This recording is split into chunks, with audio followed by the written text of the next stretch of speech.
Пошли. Все вместе. Какие ваши доказательства? They want you to comply. Cancel culture is about canceling. Кокаином. Up yours. Woke moralists. Up yours. This is systematic bullying that's happening. Woke moralists. Up yours. And they believe that they can then Woke shut us moralists. up. Up around and find out. Up yours. Woke moralists. They seem animalistic is what I mean. No, they're worse than animals. The woke mob, they ruin everything. They stop Ben Shapiro from going to events and speaking. They stop Ann Coulter from doing it. I will never surrender even a single inch of ground to a pitchfork mob. You never cave to the mob. We will never bow to the mob. Ever. No matter what. Do you see the final expression of cancel culture in terrorist groups like Up yours. We'll see who cancels who.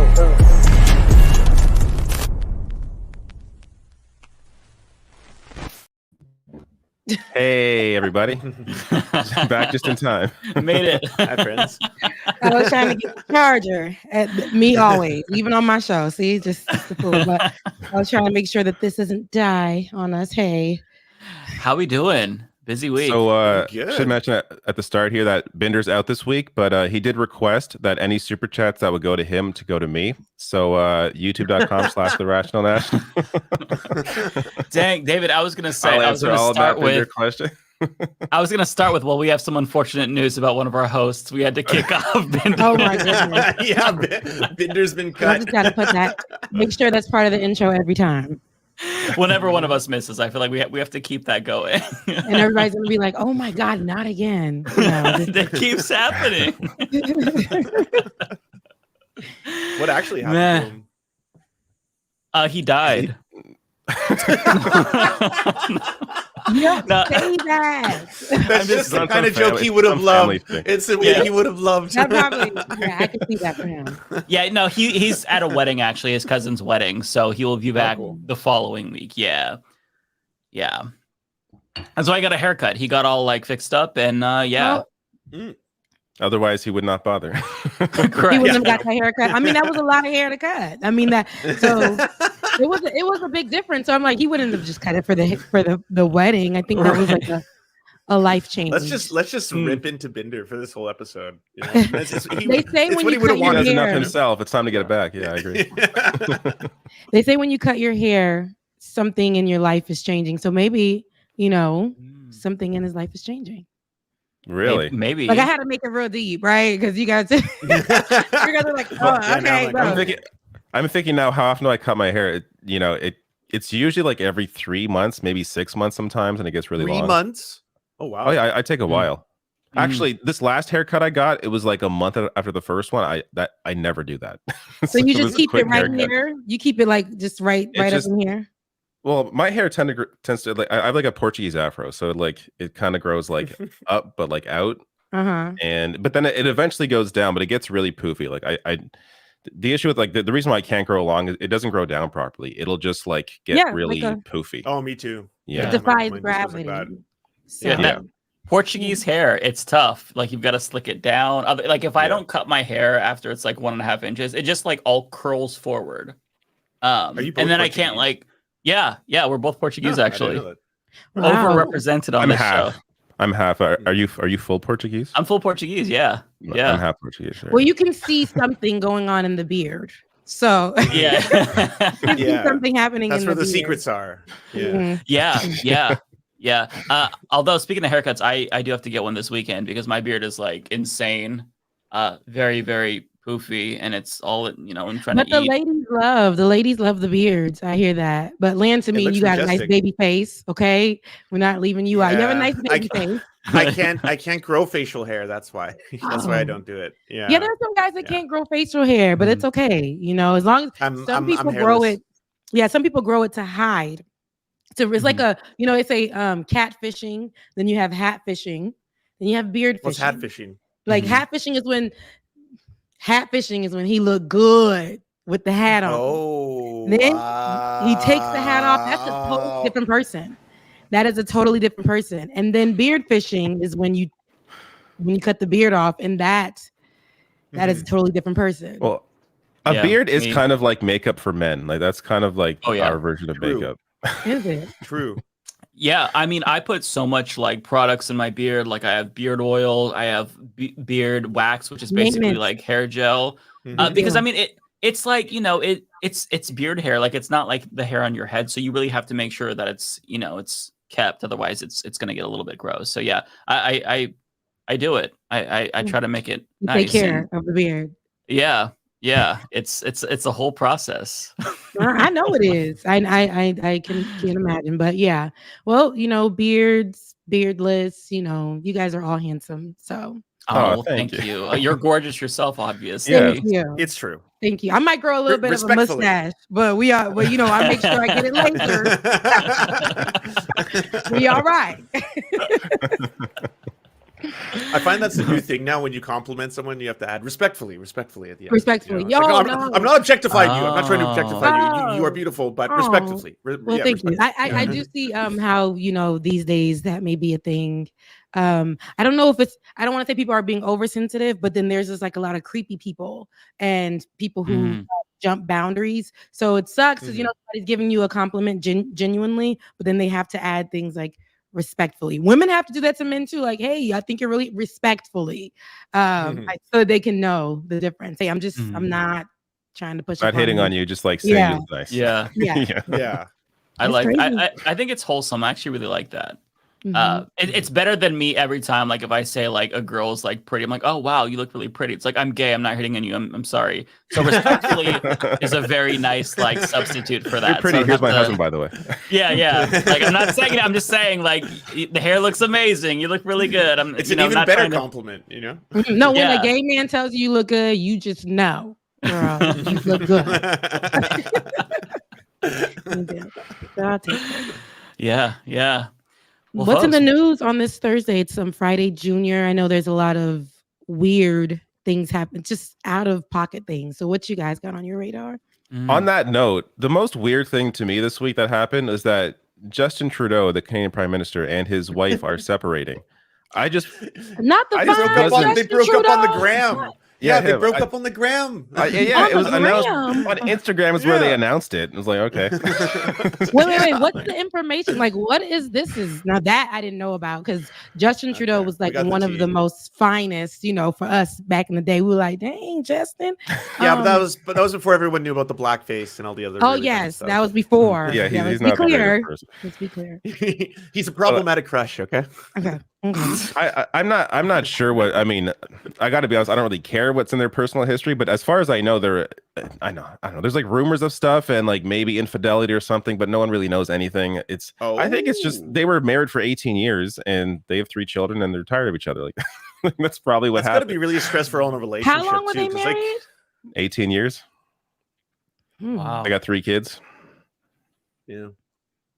I mean, that's not to say they had to break up because of 18 years. No, but you know, but it also one of the most stressful jobs in the world. Not in real, of course. Ay. Do you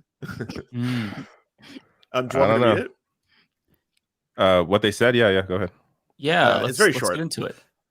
So here from Justin Trudeau's official Instagram account. Hi, everyone. Sophie and I would like to share the fact that after many meaningful and difficult conversations, we have made the decision to separate. As always, we remain a close family with deep love and respect for each other and everything we have built and continue to build. For the well-being of our children, we ask that you respect our and their privacy. Thank you. Okay, short and sweet. I've got to say, listen, as an American, I don't find that as compelling as the allegations that Lauren Boebert, recently divorced, by the way, is having an affair with MAGA pastor Sean Foyt, who's married with like 18 kids. You guys know all of this. Look, y'all know all the lessons. I didn't hear about this one. I have to preface this conversation by saying they vehemently deny this, and he threatened defamation on anyone who talks about this. So he denies it, but I just find the whole that conversation a lot more compelling than the Justin Trudeau stuff. And if you look at photographs of him and Boebert together, his head is literally like 4 times the size of hers. Like he looks like alien almost. And that to me, like I don't know. Like I want to see a reality show with him and Boebert if it is true. This guy? So it's more compelling. That's crazy. I really don't like her, but it's more compelling because it's a little bit more messier. Is that what you said? Like she's cheating. She got a side dude. And so like with Justin's breakup, it was more so respectful. It was respectfully posted. No drama from what we can see. They want to keep it light. They want to make sure that they handle their business and affairs outside of the media. But her stuff is all outside. Allegedly, she's cheating with the pastor, you say? Yeah. That's honestly, you nailed it, Rebecca, because like with the Justin Trudeau stuff, it's like, oh, okay, well, they're parting amicably. With this is some messy shit that is very interesting. That's American, right? That's the American right. It's always going to be super messy. We're always going to be in their business, especially when it comes to the ones that are like evangelicals or like the CCMers and stuff like that. They their business. I remember I saw this special and it was about one of the Trump supporters. It was the Life Church, whatever that was in Virginia. And y'all don't remember that story?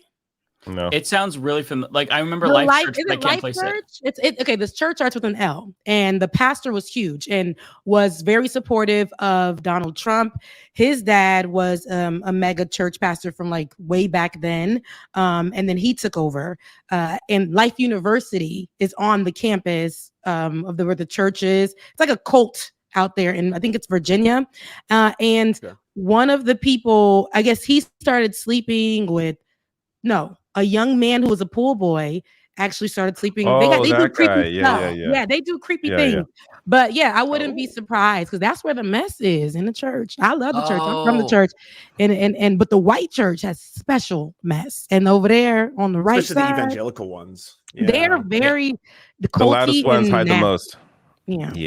Yeah, so that's so true, and it's I think Liberty University, Jerry Falwell. That's what it was, Liberty, not Life. But you said Life though, and it clicked with me. I'm like, oh yeah. Sorry to Life Church, whoever you are, because it's probably about millions of y'all. Sorry to y'all.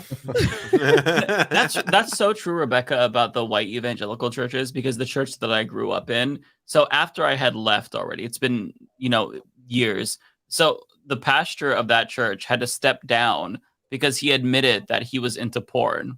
And I'm like, wait, that's it? Like I was thinking when you have to step down because of some sort of a sexual scandal within a church, you expect, oh fuck.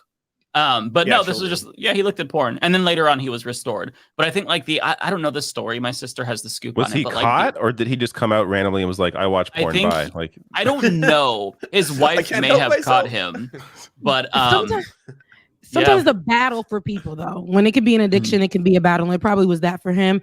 But I guess when you're preaching, and I would say maybe when you're preaching to other people not to do certain things. So you get all caught up and now you're like, okay, I can't be hypocritical about it. There's that. But so that may be why it didn't align with the church's whatever's. But nowadays, these people are going even harder. That man from Liberty was like, do it. And meanwhile, there's the pictures, like and evidence and everything out there, and the people are still like, "That's my pastor. Your pastor's just lying to y'all, drunk, like misrepresenting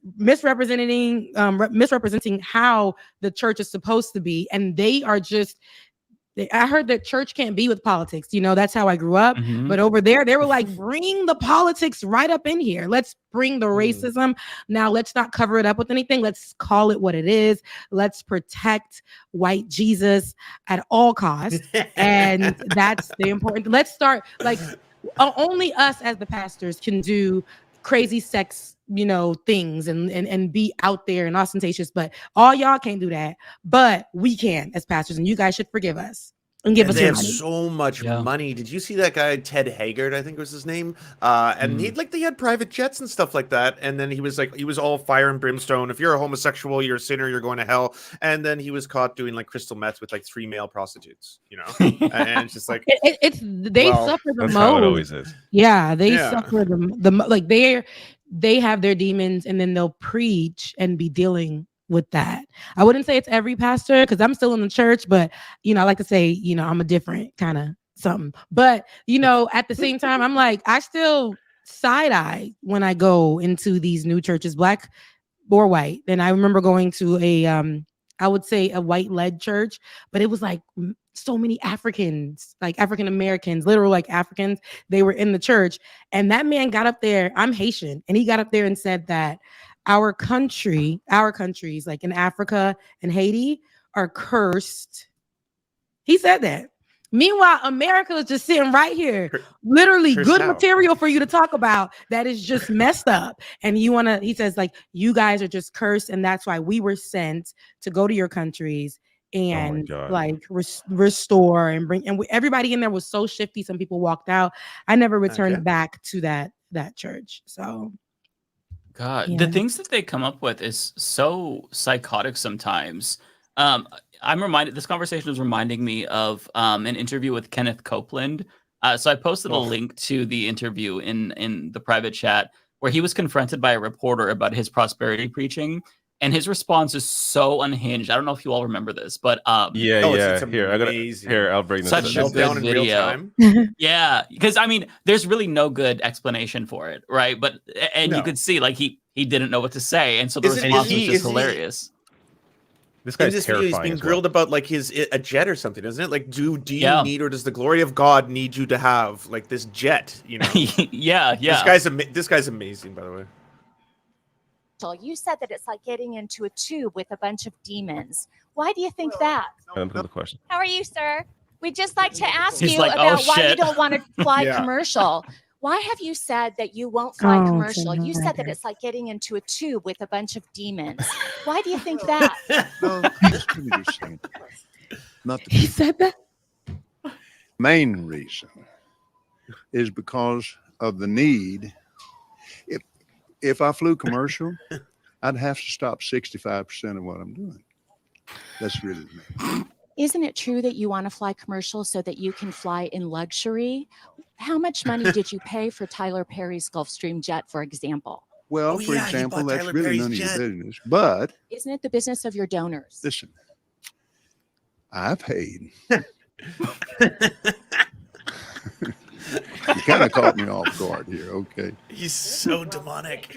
Now here, I'd like to give you a chance to catch your breath and have a conversation. We don't want to catch you off guard. I love Inside Edition. You got to get this now. Hey, you listening to me? My wife thinks Inside Edition is. Oh yeah. He looks crazy. Now, yes. Yeah. Those like Lord help me. Let me just ask you a really simple question. A lot of people think it's unbecoming for a preacher to live a life of luxury and to fly around in private jets. It's her What's soft your voice for me. response to that? Very simple. It takes a lot of money to do what we do. We have brought over 100. Let's see. The latest figures just came out. 122 million people to the Lord Jesus Christ. Let me give you another example. Last May, I was the scheduled. Smiling is so creepy. For Lego It's Smash. the eyes for me. Oh my God, those eyes. That'll haunt you. I had a week off, and I was scheduled. He looks like a haunted doll. And I prayed about it, and I thought, I'm not missing that dedication in Jerusalem. Oh my God. Without the airplane that we had that I bought from Tyler Perry, and I didn't pay anywhere. And Tyler's one of the greatest guys. He made that airplane so cheap for me, I couldn't help but buy it. Well, my question is, okay, all right, but I want to get to the demons. People are very concerned about that comment. He went to go buy him. I love your eyes. And here's what I love your eyes. Yeah. We flew in 21 days, 70 hours 40,000 miles, touched 5 continents, and he's preached filibustering face to face personally with 125,000 people. Do you ever use your private jets to go visit your vacation homes, for example? Yes, I do. Okay. Uh-oh. Again, getting back to the comment, you said that you don't like to fly commercial because you don't want to get into a tube with a bunch of demons. Do you really believe that human beings? It's a great demons? quote. No, I do not. And don't you ever say I did. Oh, there you go. There you go. Oh my God. We wrestle not There you go. with flesh and blood, but what the principalities fuck? and powers. Can you explain what you meant by that term then? Just explain, because Yeah, I can't do 11 minutes. I mean, this is 10 minutes long. This thing. That's But, 11 minutes of an interview of him doing this. Yeah, but that was it the doesn't moment. Get better, I mean, by the way. look at this was the moment. Look, I don't believe in Satan, but I think this is the best argument that he exists. Absolutely. That is scary. No, that is completely terrifying. Those are those people who are like they get so wrapped up in themselves. They never were in it for the people or to get people lives to go to Christ or to follow a certain way of living. It was really just to it's a business. Church is a business, whether people want to admit it or not. But also, if you're going to do something and you're going to say you would do it with a purpose, these are the people that don't. And we see how it's culty, and the work that they're doing isn't real work. It's just like they get up there, they say a couple of things, and they leave and they go enjoy things like Tyler Perry's jets and buying things and saying it was so cheap. It was made so cheap to him. So cheap, that I had no choice. Then he gets aggressive when people are saying, well, is it true that you just didn't want to fly just regular? You wanted to fly luxury. He didn't want to fly with a bunch of demons. Crazy he didn't want to fly with the like, whores, the demons. Right. Regular people. Them people that be giving him the money. Yeah, he didn't want to sit next to them. That's it, right? Yeah. Yeah, it is. It's amazing. Peasants. Demon daddies. Yeah. Yeah, that it's a very cursed video. All these like prosperity preachers, there's something about them that is it gives me demonic energy. Like even Joel Osteen, like the way he talks, he'll smile as he's talking, and it's just there's something about it that there's a vibe to it. Like I won't make any accusations against him, but all the accusations should be lobbed against him just based on the way that he talks. And this is the dude who didn't he like lock out people during a Texas hurricane from his church? So I covered that. I remember that. Yeah. It was a while back. He and I covered it too. Me and Ben, and there was that. And mind you, me and Ben are in the church. So when we see stuff like that, we gonna check people, because again, you're supposed to open your doors to the people who are in need. And those people were outside, they were unhoused, they were unsheltered, and the church is supposed to be a shelter, especially at the church. I know small churches who were sheltering people, churches that ain't got enough money to make sure that the roof is together. They were sheltering people, but this mega church said, hell no, close the doors and did all of that. Also, I think Receive was somebody who received, it was Joel Osteen, received a grand PPP loan at the church. Right. And it's those things to me. It's like, well, at least you could have took the PPP loan and did something instead of like adding on to the church and saying it's for the people. Like, what else did you do? Like when you have all of that money, I feel like there's more things that you can do within your community than just doing a food drive. Like when you have the ability to do those, like that's what I think. But they take breaks after one Sunday. They're like, ooh, wow, just what a Sunday preach. And then they take these breaks, and then people still come. And I think that's where it gets crazy, because I don't care who you serve, what you're doing, how you're doing it.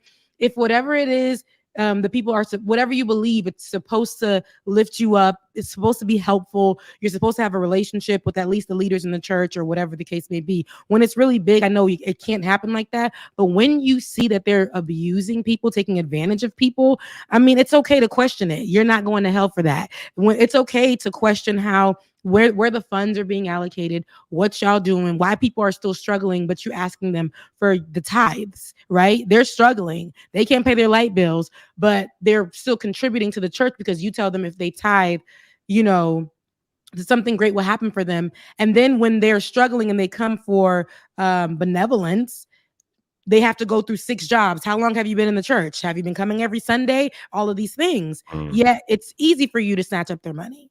So when I go looking for a church, I look for community in that way, whether I come every Sunday or not, whether I was at the club the night before, strolling in, for Sunday services, it doesn't matter. I look for community. And that's, if I don't see that there, I'm out. And yeah.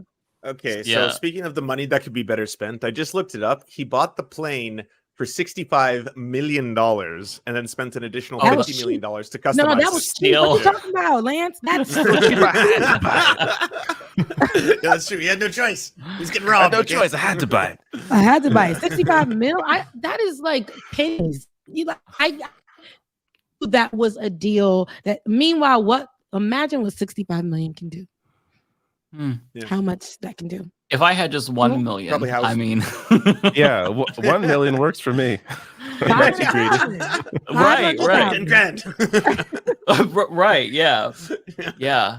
It's crazy. It's funny. Rebecca brought that up about because the church that I was raised in, they pressured everyone to give 10% of their income in tithes, and 10%? Even 10%. Yeah. And a lot of my family, my parents and my siblings did it. And then when one of my siblings, my sister, she was a single mom, she actually needed support from the church, like monetary support. And she asked one time after being a member for years, they rejected her. They rejected her and they turned her to local food banks and stuff and she's like, why the fuck am I contributing? I mean, the in theory, it's okay, it's kind of like an investment, right? You give 10%, God will pay you another riches. But the church gets all this money. Yeah, exactly. All this money to help people. And then they're not helping their own members. It's just, that's why I say it's sketchy. I'm grateful to have been involved in churches where even volunteering, we will go to people's homes and drop off things for them and ask them what they need, what's their light bills looking like. I grew up in the church, in the Haitian church, it's super different than what I go to now. But I see the difference when I go somewhere and I see people are struggling and you can't get assistance, you can't get any help, what that looks like, how the church is growing, the pastor is rolling in and every Louis Vuitton, this, that, and the other. Meanwhile, you ain't got no shoes on. Those kind of things, I question that and I'll check it at the front door. I'll even write something, put it instead of money, I'll put that in the basket, okay, for them to go ahead and read. And I won't show up again, but I let that be known. But when I do go to places, and there are always going to be things I don't like, but when I do see that churches are taking care of the people, because I think that's essentially what they say. The church is a hospital. So, I mean, listen, if y'all gonna really front and be out here I'm a hospital, that's how you're gonna carry yourself. Then when the sick come, when people are in need, I've seen the poorest churches do what they can to take care of people. And I've also, like you said, Mike, I've seen the churches who have so much money have to go and see, how long have you been at this church? How long do you tithe? What is your history? And those things. And I think that's not godly. On that point though, that's probably why those churches have money and the poor ones don't, because the poor ones are actually sharing with the community. Yeah, they actually help. Yeah, the that's community. true. Yeah, that's facts. Yeah. Well, that was an interesting little tangent we went on this week. That was fun. We went all over the place. Everybody's expecting the Trump indictment discussion. We're let's talk about prosperity preachers. Have they talked about Trump yet? Are they going to talk about Trump? When have they talked about Trump? No. Listen, does anybody even? I was actually surprised at how little attention my video got on Trump thing. I think people are kind of just yeah, he's a criminal. Yeah, what are we gonna do about it? It was let me know when he's in jail. Let me know when he's behind bars. That's where everybody is with it, because I remember covering I remember when we were talking about obstruction of justice, in 2017, right. All of that stuff, and it was such a thing. It was so big to cover that. We would get millions of views covering that, and then I started to get so worn out because I'm like, okay, is he going somewhere? Is he going to jail? Yeah. He's the president. Well, what's next? He became the president again. Nothing. Indictment. They found files in his home that were hidden. This man just had them hidden in plain sight. Now what next? In the shitter. He did this, he did that, and nothing. Yeah, the nuclear sequence, nuclear secrets in the bathroom as he's shitting. It's so funny. Yep. It's just crazy. Comical stuff. But this one though is right? This one bad, isn't it?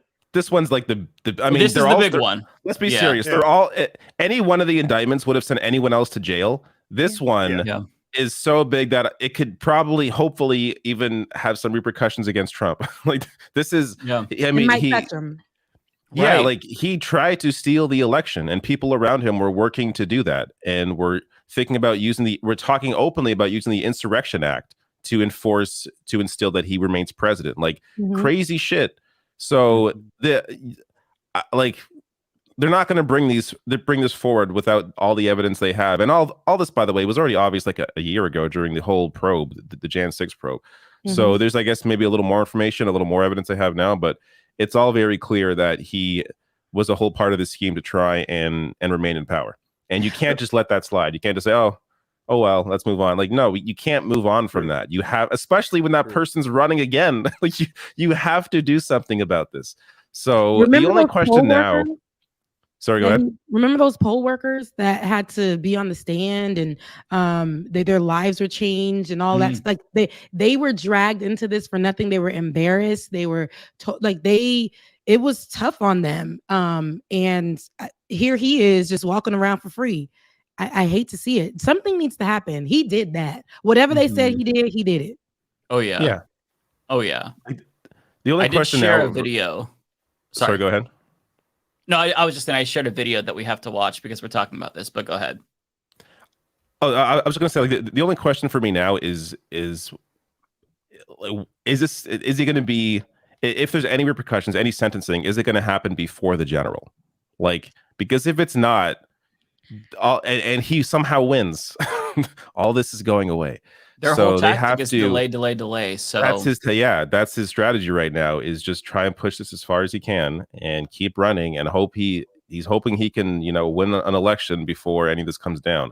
It looks so bad because assuming this happens before the election, it's hard. I mean, even though he's an elite and he's Donald Trump and usually elites are untouchable, I mean, he looks so fucked. The judge is an Obama appointee, Tanya Chutkan, who was very harsh on January 6th people. She already declared presidents are not kings in response to a former case that she dealt with regard to Trump. And also, this is taking place in New York, and the pool of jurors are going to most likely be Democratic and not likely to be Republican. Whereas with the classified documents case, or maybe not that one, the case that's taking place in Florida, there's a much bigger pool of people who might be sympathetic towards Trump. So with regard to this case, it's the most serious and most likely to go wrong for him. So it's hard to say what's going to happen, though, because, again, it's still like it's hard to imagine a former president going to jail. See, that's the thing. Like, if there was like a character select screen in a game and you could turn up privilege, like his slider is as far as it goes. It's everything, right? Like he's got every single thing you could possibly have, plus the president. And like, you'd only really need, even if it does come down to it, you only need like a Republican in power to pardon him, right? If there will be another Republican president. Well, like maybe not within his lifetime. I don't know. Probably. I don't, on the way demographics, as long as, I mean, the issue is turnout always for Democrats. Like they have to get enough people out to vote. That's always the issue. But the way things are moving and the way the Republican Party is moving, it's harder and harder for them to win a general election. They have to rely strictly on gerrymandering. Like that's their only hope, is gerrymandering these districts and stealing, electoral votes. That's the only way they win anything at this point. Even like, look at the popular votes. Like the last popular vote Republican to win was, I think, George Bush in his second term. Before that, you have to go back 20 years. Like Democrats win the popular vote almost every time. And especially now, it's very tough for a Republican to win a popular vote, which is also why, I don't know, maybe Democrats should have thought in the first 2 years of trying to do something about that and changing how this whole system works, as opposed to leaving it up to this whole system where you can win the popular vote by like 7 million votes and still potentially lose. It doesn't make any sense. And Canada, by the way, has, it's all first past the post. The whole electoral system is just ridiculous. That is the base of, I think, a lot of these issues. I don't know. It's gonna be a shit show, like it always is, especially these last few terms. So I'm interested to see how this is gonna go, because you can expect it to go some way, and the next thing you know, folks is jumping the Capitol walls, people dying. Everyone thinks it's Spider-Man out of nowhere, climbing and falling off. Yeah. David, can you play the video? It's only 3 seconds. I feel like this is something that is required viewing. Yeah, I put it in the private. yes. You know, yeah. It's required. Sorry, it autoplayed for me, so I already heard it. But this is my favorite Trump soundbite ever. I did everything right, and they indicted me. You just say they just said that, right? Right, and they indicted I think after the first one, I want to say. Right, and they Hold on, let me get this off the screen. Jesus, good play. It was, yeah, that's wild. Yeah. I do want to share this as well. So sorry, go ahead. No. I'm sorry. Go ahead. There's one more thing I want to share. Just how they're defending, how Republicans are defending this. This is Kevin McCarthy. I haven't actually watched this today, but I saw the quote that he said. This is still what they're trying to claim to defend. And I can say the same thing that Hillary Clinton says about her election that she lost. I can say the same thing about the DNC who said it about the 2016 race. I can say the same thing about those in the Democratic Party from the leadership on down about George Bush not winning, that Al Gore did. But were any of them Aboutism. Were any of them put in jail? When Hillary Clinton said it, nothing happened to her. Oh, God. Hillary Clinton didn't try. Okay, we have to be clear here. Donald Trump is not being indicted because he claimed he won the election. He's being indicted because he conspired to steal the election with a slate of fake electors.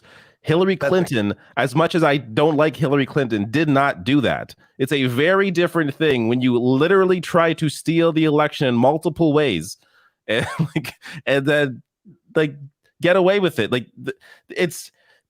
And by the way, McCarthy knows this. All these clowns know this, but they know their base is so goddamn stupid that they're just going to keep saying this kind of shit as a defense when they know there's no way to defend this. After Jan 6, McCarthy was criticizing Trump for instigating it, and now look at him, this bitch. It's so ridiculous, these people. Yeah, they're going with the free speech argument because that's the easiest thing to get all of their shit for brain supporters to get on board with it. Like, oh, well, see, you can't even question that the election is stolen anymore. No, you can, and he did, but he tried to steal it, as David said. And I even saw Robbie from The Hill, the one who looks like Ryan Seacrest. I said the same thing. Right, you can't unsee it once you see it. I worked with Robbie too, so yeah, like him, okay. I do, but. I'll temper what I'm going to say then. I was going to throw in a lot more insults, but Ryan Seacrest from The Hill, he posted a screenshot of the first page of the indictment saying, wow, it really seems like, they're going after his free speech. And everybody's like, go past the first page. Okay, go to page number 2 at least. I mean, holy shit. Are you trying to be purposefully obtuse? And I think that the answer is yes. A lot of these big conservatives, Republicans, they know, but they have to because the base loves Donald Trump. Page 2, this is just page 2 of a 45-page indictment. Page 2 literally says this is not over him claiming he won the election. He's allowed to claim he won the election. This is over the fake electors. This is over the conspiracy. This is him trying to steal the actual election. This is not his free speech claims. So, but they're all being stupid about it. Every single one, and some Robbie, I think, is playing a character. I'm not gonna ask Robbie you to say other. I don't want to say I'm Robbie because, like I said, I like. Yeah, I don't need you to. We've gotten into it. I know Olay has gotten into it, but outside of that, I think he's a really. When I say outside of that, I mean when we're in the background because I've never met him. Which is why I think he's playing a character. But. Yeah. So, but I think he's even tweeted some things that I found to be questionable. I mean, we're not all going to agree on the same things, but sometimes I'm like, hey, yo. This is terrible. What are you talking about? Are you trying to stick to things that are offensive to a certain group of people? I think we were talking about one time I was mentioning who was it? The basketball player. And she was stuck in Russia. Why am I not getting her name? Brittany, right? Brittany Griner. Brittany Griner. Yes. Brittany Griner. And I was like, why can't we focus on talking about this story more? Oh, her wife didn't want us to talk about this, and then went on to say we need to focus on Hunter Biden's computer. I'm like, well, it's not that serious. Right now, it's really we don't have much. So Brittany Griner, let's talk about that because I think that's a bigger story to focus on. Me and him went back and forth about that, and then there was another story that he wanted to get more information on. I think that had to do with a black man or a black young boy being shot down. And it was, maybe we just have to get a little bit more information. And if y'all know me and how I roll on my show, are you serious? Because there's a video. So like, what more information are we looking for? So yeah, his talking points can be very, very far right. And he will dig his feet into that dog shit and stand right there, 10 toes down on that. And I'm like, is he really serious? And that's why sometimes it can get really heated. And some of the people that they bring on there, their talking points, or it goes, but like here, it doesn't go anywhere else. It's just right. It's like, give me some more. Like, why do you think like that? Because it's giving me just you're racist, or it's giving me you just want to make sure that everybody knows that you're a conservative. Like, it's the disingenuous nuance trolling that drives me nuts, right? Where they'll hyperfixate on like one thing, or they'll try to nitpick certain things that are just like incredibly true. Like Ben Shapiro, he tweeted about this whole lawsuit saying, oh, and this is a better defense for Trump if you want to make any defense. He's like, oh, well, these charges are incredibly weak, which you cannot come to that conclusion if you read the indictment. But he's saying this, and it's just, you're lying. Like, you don't like Trump, you like DeSantis. Why do you feel compelled to, like, I know why he feels compelled to do this, but it's just, you don't have to deep throat the boot. Just lick it. That's it. That's all you have to do. No, they have to go. No, they have to show tricks. They got to make sure they get 5 stars. They got to make sure people are coming back. This, this is bookmarked. They got to make sure they do the works, because just looking at it that used to work back in the day. You remember they just used to, no, nowadays they don't care. They're putting it all out there, and they're mad at, drag queens, kids seeing drag queens. They'll make that a thing. But meanwhile, they're and Hunter Biden are like their two things they go to.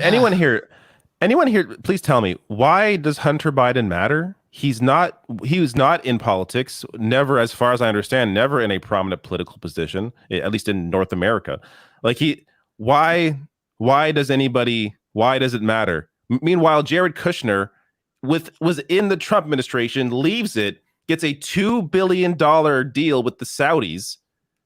How is that not a bigger deal than Hunter Biden and his laptop, who, again, was not in the Obama-Biden administration, is not like a part of this one? What Hunter Biden does not matter at all.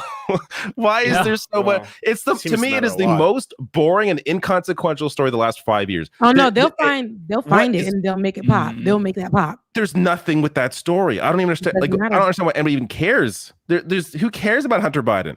It's so ridiculous to me. It doesn't make any sense.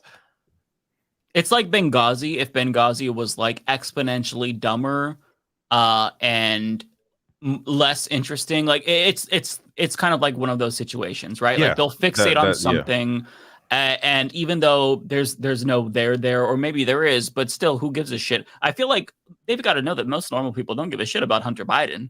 I mean, what right-wingers do. The fucking laptop. I can't. Like, I don't give a shit. I literally don't care. What's on that laptop? What's on that? I'm like, okay, right. Let's get over it, because people are dying right now. Our leadership sucks. People are hungry. They are taking away insulin, like, from people. Like, we have other things. That's what I told them. We got other things and other issues that we can focus on right now. But y'all want to spend this moment with your huge audience talking about what's on that email, what's in that computer. Yeah, and then throw people him in jail for all I give a shit. I don't give a fuck about Hunter Biden. And then people acted like if there was more discussion around Hunter Biden around the election in 2020, that would have really hurt Joe Biden. Nobody cares. That is, if anything, it's helping his numbers, because it's showing that Joe Biden cares about his son. Like, that's all we've got in terms of Joe Biden in this story, is that he answers the phone when his son calls. Like, what the hell is the big deal here? They want him to keep his son outside of everything. They want him to treat his son in the public as if his son is just such a mess up for the family. Who cares? They're still a family, and that's still his son at the end of the day. Did you see how you saw how Trump rode for his kids that hardly liked him, but was doing 6 jobs to make sure his kids stayed financially safe, even though they were already rich, to make sure that they were protected when they were doing illegal things. Like, we've seen all of that. They were not trying to question that. No matter how, and it's funny, no matter how many times that, especially at that time, that we would cover it in that way to make it such like a thing, it wouldn't really go nowhere. like to make it sensational, it wouldn't go nowhere. But these right-wingers talk about something, my goodness, it goes everywhere. What was in that email? I mean, what Hunter Biden is doing, we need to know. We have to find out. We need to see it. It's detrimental we need to our all country. the dick pics. We need it. We need It's what this is detrimental to about. America. It's hurting our 4K. children. It's hurting our healthcare system. And most of all, it's not making America great. And it's like, what they got to do with anything? But they're like, right, this is it. This is it. It's all about Hunter. It's all about Hunter. It's so funny. There was a meme after Trump lost the election, and it was like, it was somebody with a MAGA hat on. It was like the Wojak, and it's like, hey, he's like sniveling. He's like, the Democrats are gonna hate this, and it's like a little picture of Hunter Biden 9-inch penis. Like that's like the headline on their little like paper that they're holding. Like, ha, this is gonna sink them, and that's really what this is. And this is what's happening. Like they haven't stopped. I was not cut up on the amount of inches. Wow. That was crazy. I wasn't ready. You see my eyes? I was like, how much was it? No, see, that's why. That's why it's terrible. That's why they're so like interested in the story. They want to know the truth. That truth. Like the most you can get out of that story is that, wow, a child of a privileged child of a famous individual got some privileges, like used his last name to try and get a job and get connections and stuff. That is literally every single child of every single famous person. Yeah. Like, didn't he plead guilty to some things that like most Americans are guilty of? Like he had a firearm he didn't register, he wasn't allowed to have. Yeah, like, it's some really thing? basic like, shit. It's the most American thing ever. Yeah, isn't that what the right wants? We should just have unlimited firearms, not be able to register it. Like that's something that they should think he's based for. It's just and he didn't pay taxes. Like the most American crimes, he didn't pay taxes. And doesn't that make him smart, according to Trump? Yeah. But he didn't pay them. But didn't he like end up paying them afterward? Like I thought there was something where he did end up paying them later on, but it wasn't. It was like a penalty for the time missed, whatever the hell it was. But regardless, these are all very basic. And again, if he like did something that puts him, gives him whatever, like a fine or behind jail, whatever, who cares? Yes, fine, prosecute him. I don't care. But it's not like a political story. It doesn't matter. No, it's the main for story. the public. It's the main story. Then this is what we see, and you make a great point there. It's not a political story as far as there's other things that we should be focusing on politically. And yeah, we might, divert a little bit, go to some tea, go to some mess. But the Republicans and the conservatives and Fox News, they will focus on things that really don't matter for hours. I remember when we had old boy with the big Tucker Carlson, when he, was their star of the network. The man would do monologues, like literal monologues about nothingness. Hunter Biden would be like the whole show. Yeah, and like a 40-minute segment. Meanwhile, there's so much more to talk about. Even for the conservatives, there's so much more to cover. That's why they're so small-minded. They don't give them anything. People who say that they're conservatives, they'll watch that and they get nothing. They really don't know they don't know what's going on in the party. They don't know how they're being represented. They just feed off of this, and this is all their news. This is all that they need, and it's just nothingness. I've watched the morning show, the morning news host, and even them, they say the most ridiculous things that are out of pocket. I remember when COVID was happening, they were sitting there like, we don't need masks. I mean, we don't need that. It was like literally the third month of us in the middle of COVID. First year, third month. And they was like, we don't need that. And then the next week, we saw them sitting 6 inches apart, or, like 6 feet apart. Like 6 feet apart, And now this is, so it's like people will feed off of anything. Then they told people they were really telling people on those right-wing platforms to shoot themselves up with ivermectin or bleach or whatever. You gotta say horse paste. Hey, we're on YouTube. You have to say horse paste, okay? Happy horse paste. That's yes, all. that. Yeah. And they were giving all this misinformation, but that's what they do. They focus on that. They say, as we're talking about gun rights, they will go and try to divert the attention to drag queens. This actually happened. We're talking about gun rights. Kids were just shot up. Marjorie Taylor Greene is out there saying that it's a possible hoax. She's going off and saying, well, what about the drag queens? Meanwhile, LGBTQIA plus clubs are getting shot up. People are having to protect themselves. But what about the drag queens? And it's never about what the real issue is. LGBTQIA plus protections, gun rights. How are we saving the children? At least if you ain't gonna save people, like adults, how are we going to save the kids? How are the schools going to be protected? You know what they say? Well, let's give them clear backpacks or bulletproof backpacks, and let's start training our teachers. This is what they don't. This is it, guys. And that's why I say I can't ever. Sometimes I don't even agree with things on the left, to be honest. But that side, there is nothing. There is nothing. They can't do nothing for me. Yeah, they're just fundamentally they have the most unserious. power.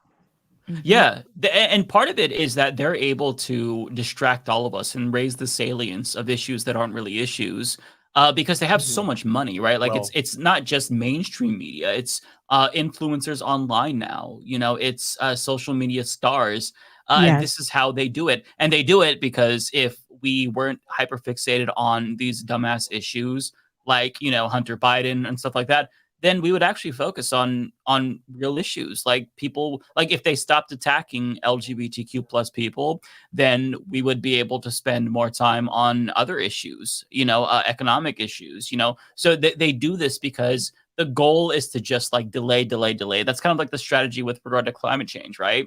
Where it's like, well, if we just admit now that, it's real, but there's nothing you can do about it, even if we just stay there and dig our feet in, then the delaying is a victory in and of itself. Whereas for us, the stakes are so much higher that it's the delay is us losing. So it's hard because you can, like, I'll see this critique of like the left that they focus so much on like identitarian issues and stuff like that. When it's like, hang on a second, we are responding. Like there's nothing that trans people, for example, would like more probably than to move on, focus on like healthcare and worker rights, but they're losing those protections, losing their rights. Their existence is being criminalized. So you can't just say, oh, stop focusing on that. If we don't play defense, we lose even more. So we kind of have to like keep fighting this battle over and over again. And it's just, it's frustrating. Yeah, Bud Light, great example, Atticus. But you're speaking to the true point about it all, because like, when you think about that Bud Light outrage, that was what, a one-time little social media post of 30 to 40 seconds maybe, or whatever it was, and then everyone lost their collective minds. And it's gotten to the point now where like they're still pushing that. Like I thought by now they would have moved on to culture war number 12, but like she is still being a target online. She is still getting harassment. She is still getting people constantly being like, oh, you owe us an apology, and people demanding an apology from Anheuser-Busch as well. It's just like, oh wow. Okay, I'm impressed. Even I'm impressed how far they've been able to milk that. Like I agree with you. I thought they would move on and find something else by now. I mean, they have. They found, I don't know, Barbie is like one. I guess they're trying. I haven't watched Barbie, so I don't know. I went twice. But like, it's fun. Went twice. I saw your I want to video. see it, but I just don't know what their cute with you and complaints your are. niece. Oh, thank you. Yeah, I went the first adorable. time. Like auntie and my niece, so I went there with her. Had her cute. And I had to go for grown folks. I had to go sexy. The second time around, drinks with my sister and stuff. But Barbie. I think they got mad about Barbie because of what it stood for. Spoilers. Right? Yeah, like. They got mad because the patriarchy was being it wasn't the topic of conversation as far as it was about women and women's empowerment. But what they didn't really see through, they were calling her white savior Barbie, like in the movie. They were calling out things that needed to be called out, about appearance and how that affected kids, and those, like, they were talking some real stuff in that movie, let's be honest. But the right, for people who didn't even see the movie, they're going to go out. They watched the movie now, but then they're going to go out and they're going to say that it had gay content. It had this and that and da-da-da-da. And there really wasn't that in there. Like, it was very... Not enough anyway. Yeah, it wasn't so major. Like, to me, it was comfortable enough. But people, like, as far as like for kids, there wasn't any sexual, like overly sexualized content. My niece she thought it was a little boring at some point. But it was really for, I feel like 80s babies in them and some millennials. It was like really for us, I feel like, and older people. Look, older people, boomers. With no spoilers at all for David. Like it's just fun. It doesn't take itself seriously. It weaves its social critique. It's not perfect. There's obviously a handful of problematic things with it or whatever, but it's just people having fun. And honestly, a lot of the, especially men, getting really mad about it. It's the same kind of guys who always talk about the alpha male and we have to get masculinity back and blah blah blah. And they're all like, they can't take a single movie that pokes a little bit of fun at men. Like, you know, you're supposed to be these, like, you know, titans, these masculine macho dudes, and what, you can't handle a few jokes. They're all getting really upset about that. Like, that shows how weak they are. That's what, like, I know. That's beta shit. Yeah, super beta. It wasn't even that serious. It was like it was jokingly, but it also brought to light too how, in my opinion, how Ken had no purpose. and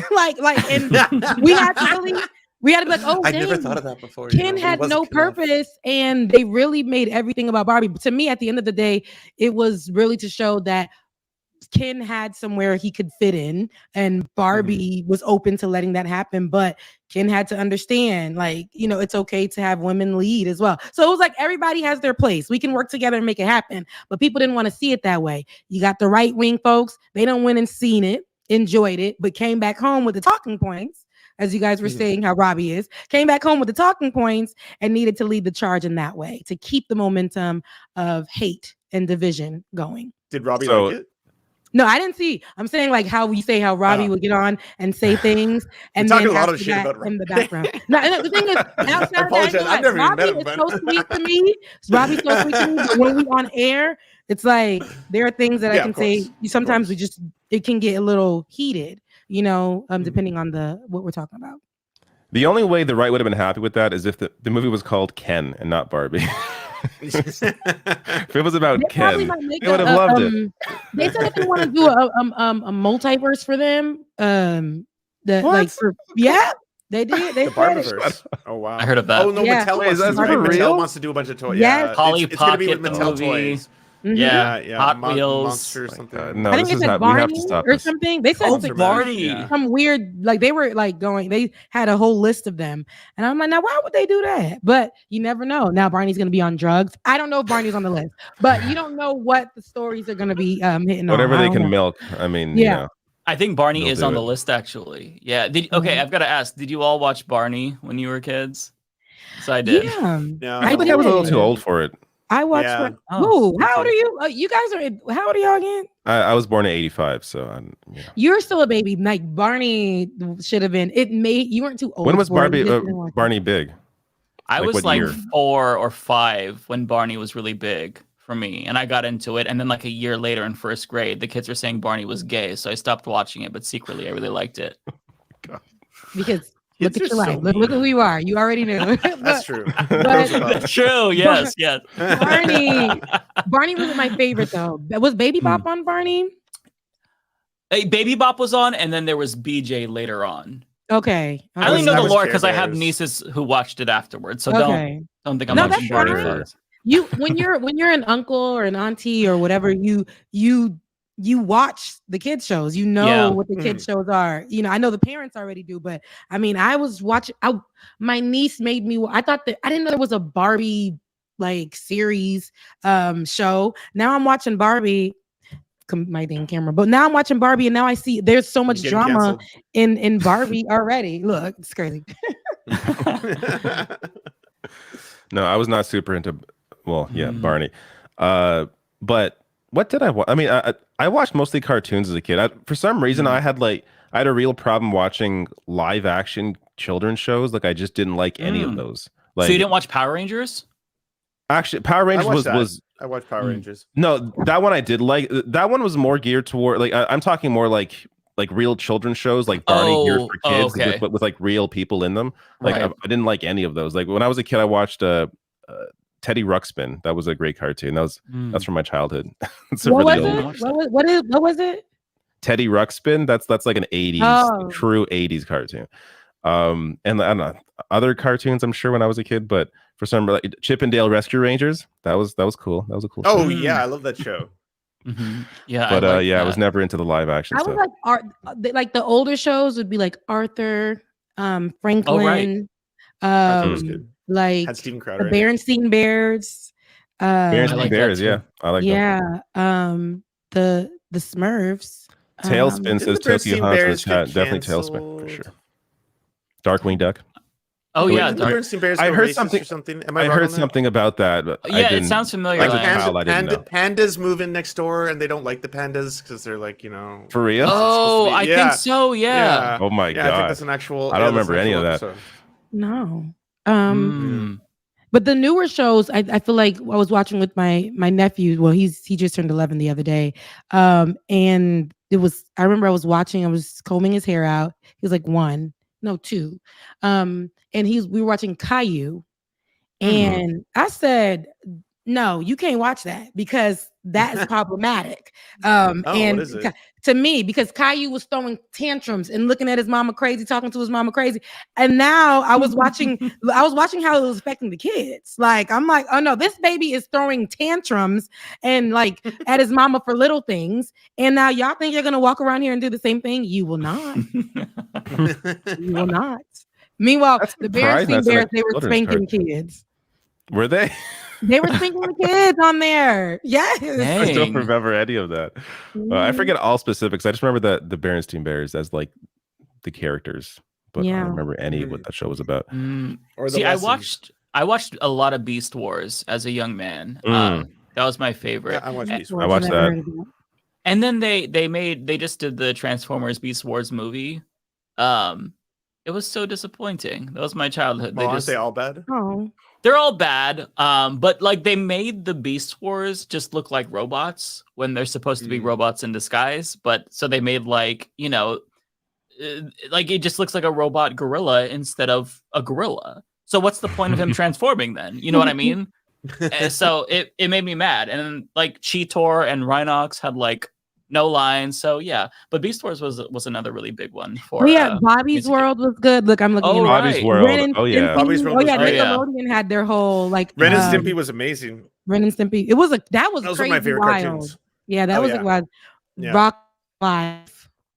Rocko's Modern Life. Yeah. Doug. Doug for sure. All the chats so are just nostalgia now. Yeah, everyone's jumping in. Bobby's World. Someone else said. Mega Man. TMNT, of course. Teenage Mutant Ninja Turtles. Yeah. Animaniacs. That's a vintage one, and we had to watch that animated series. Looney Tunes. Animaniacs. Rugrats. Yeah. Yeah. Man. This will be the next hour. Let's just name Look, things. I know that's a little newer. I was watching Dragon Ball Z.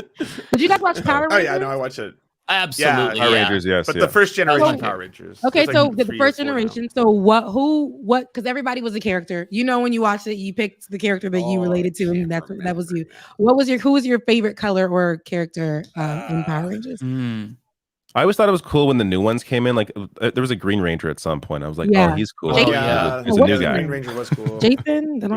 Yeah, I wanted to be the Red Yeah, I Ranger forget their until the Green/White Ranger came out. Then that was like White my Ranger favorite. was cool. Yeah. Green. And was it green and white? He died. Right. Which one?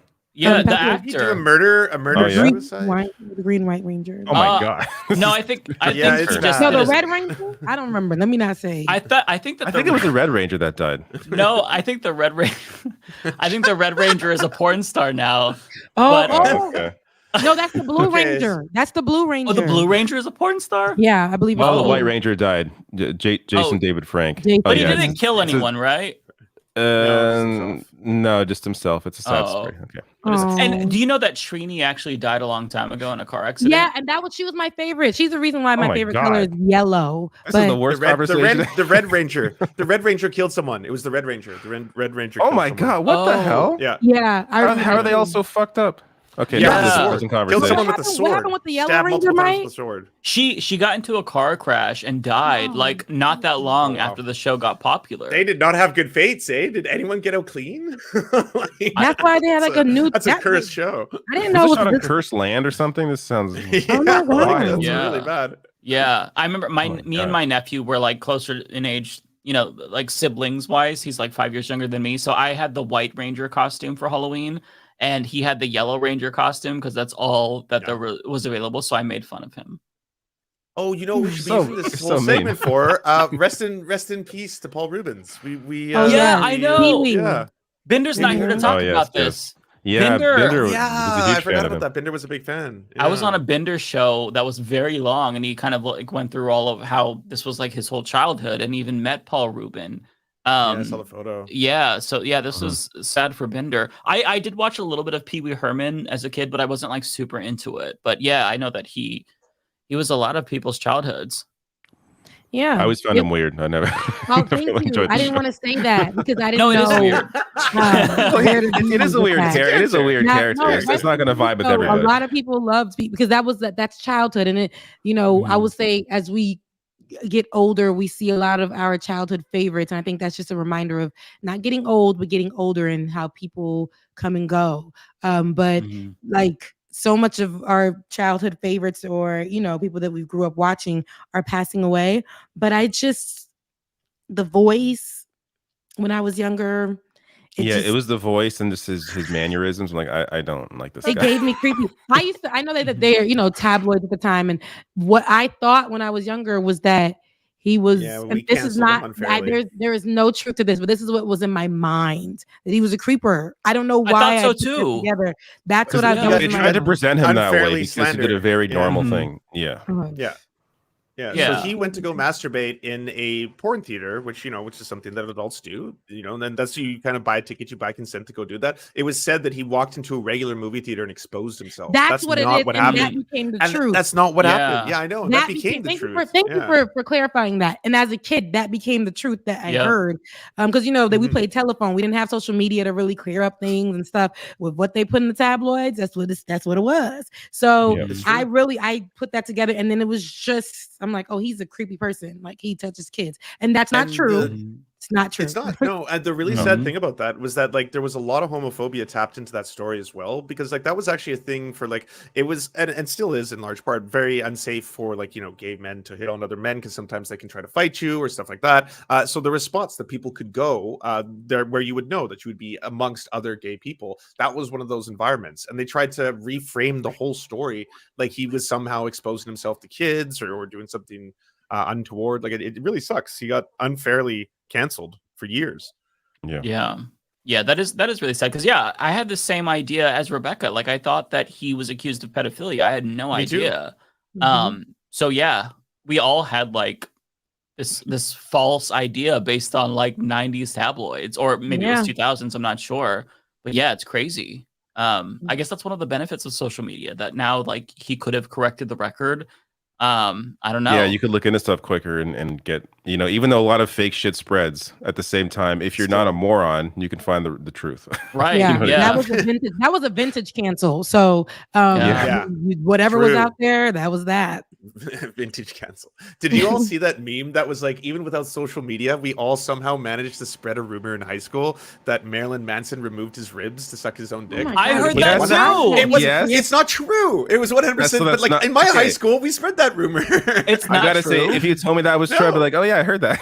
The lies. I didn't know it was never not true. We were having full conversations. We knew, we had, the people to inform us this, and we were just having full on conversations about this. It was true. And then we tell other authorities. people. Where did that come from? Where did that originate? That lie? I mean, it's believable, so I get why it's spread. But the fact that it's spread across the world, someone started this. Yeah, we got America and Canada We spreading. got to the fight same patient rumor. zero.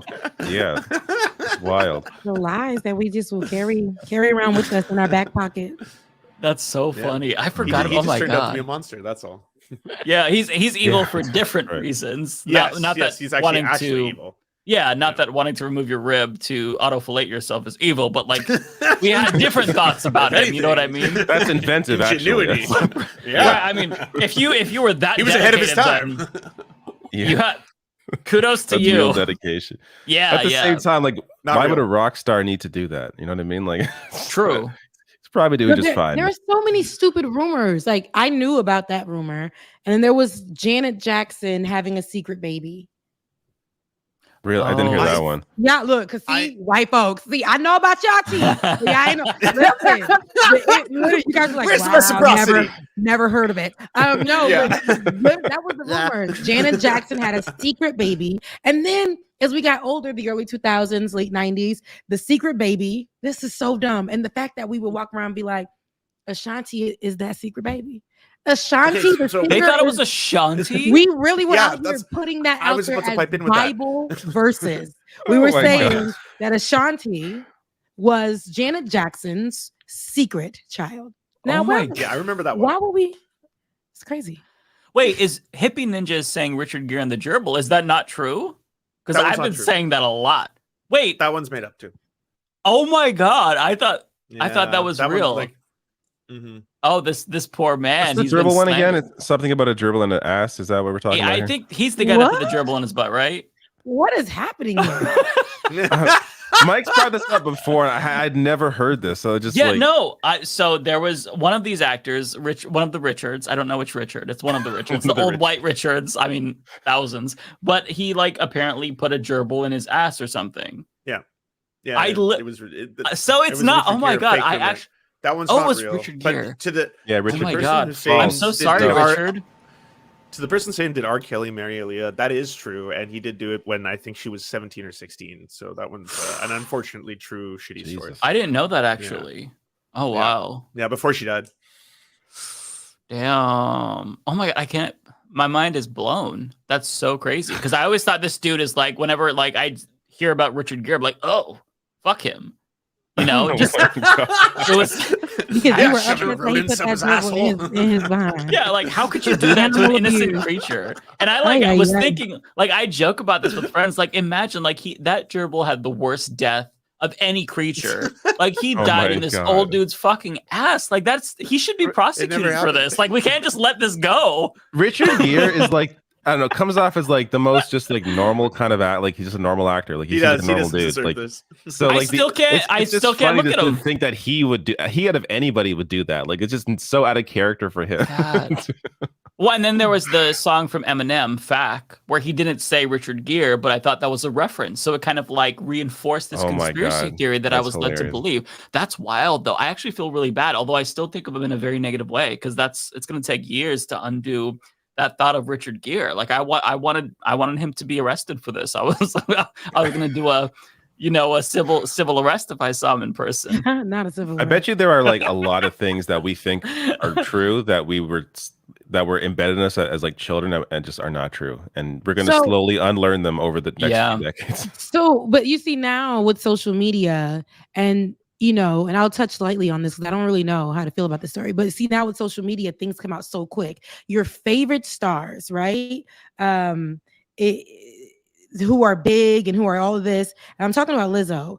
You see how you could just wake up one morning and she's on top of the world, is the most positive, the most supportive, somebody who will correct the media for X, Y, and Z, somebody who shares her heart with everyone, media, outside of media. She's known for doing good.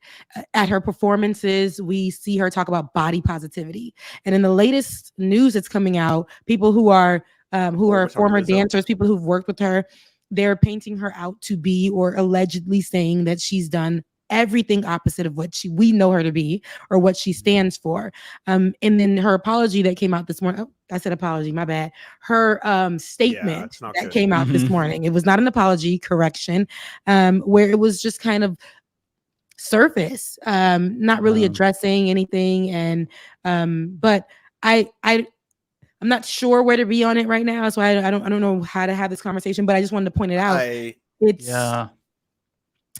What did she say in her statement? Okay, let me find it. Yeah, it was not what I She kind expected. of uses sexuality as defense, which is kind of a no-no in my mind for what she's being accused of. I'll say this: I saw a lot of people online saying like women are being judged by a different standard than men. Like male rock stars do this stuff all the time; they get away with it. This is kind of like a double standard thing.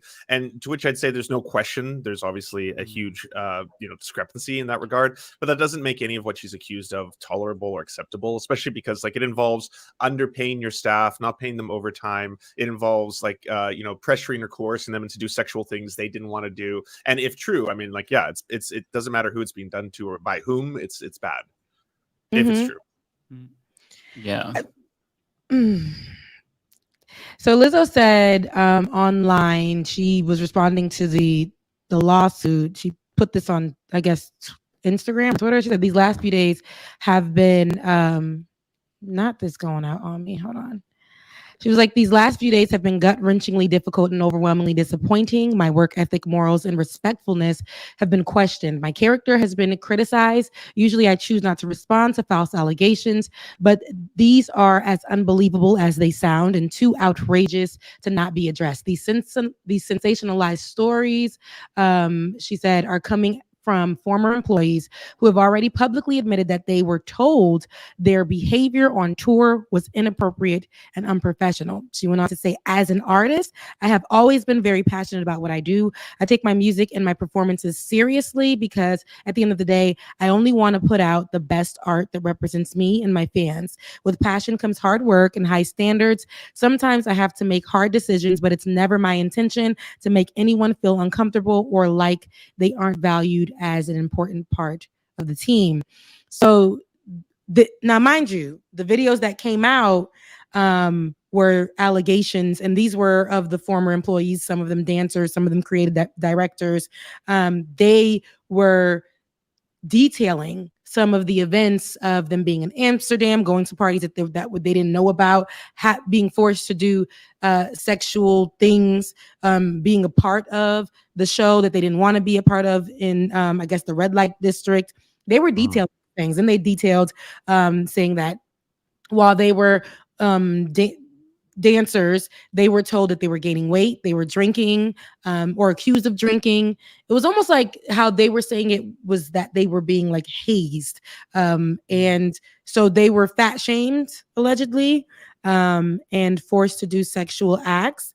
One of them said that they were forced to eat a banana from one of the people, I don't want to call them sex workers. I don't know, but one of their vajayjays. Sex workers. So there's a video that, because the internet will dig it up, and then a video showed up after that allegation of her saying that she wanted to go to the banana bar or whatever it was called to do just that.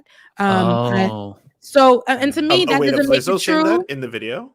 Yeah, she did an interview, and so they dug up that interview. And so they're detailing all of these things. There was one, they said that one of the leaders of the dance group, she actually was very saved Christian, and she wanted to get all of them to become Christians, but then had some weird like addiction to, I guess, some sexual things that had to do with women. And then, so they were saying it was just really weird how she presented herself. And then there was a video of that woman. I reposted it on my threads. It was a video of that woman just saying, oh, thank you, Jesus. I'm so glad to be off tour. Thank you, God. I just want to say that God is great. God is good. If I didn't say that God is good, I want to just reiterate that God is amazing. God is great. God is so good. I came home, I seen my dog, and God is amazing. I'm like, oh no, she crazy. Okay. Whatever that was good. I agree with you, sis. But whatever they said you did, you're not beating those allegations with this video. It was giving strange. It was sounds like the pastor we showed earlier. Yeah. It was strange. It was like she was in the trance. But at the same time, though, I just don't know where to be with this, because I know I don't know. I think I want to. I don't know. I really don't know. I don't know. I'm just giving you guys. It sucks. It sucks. It sucks.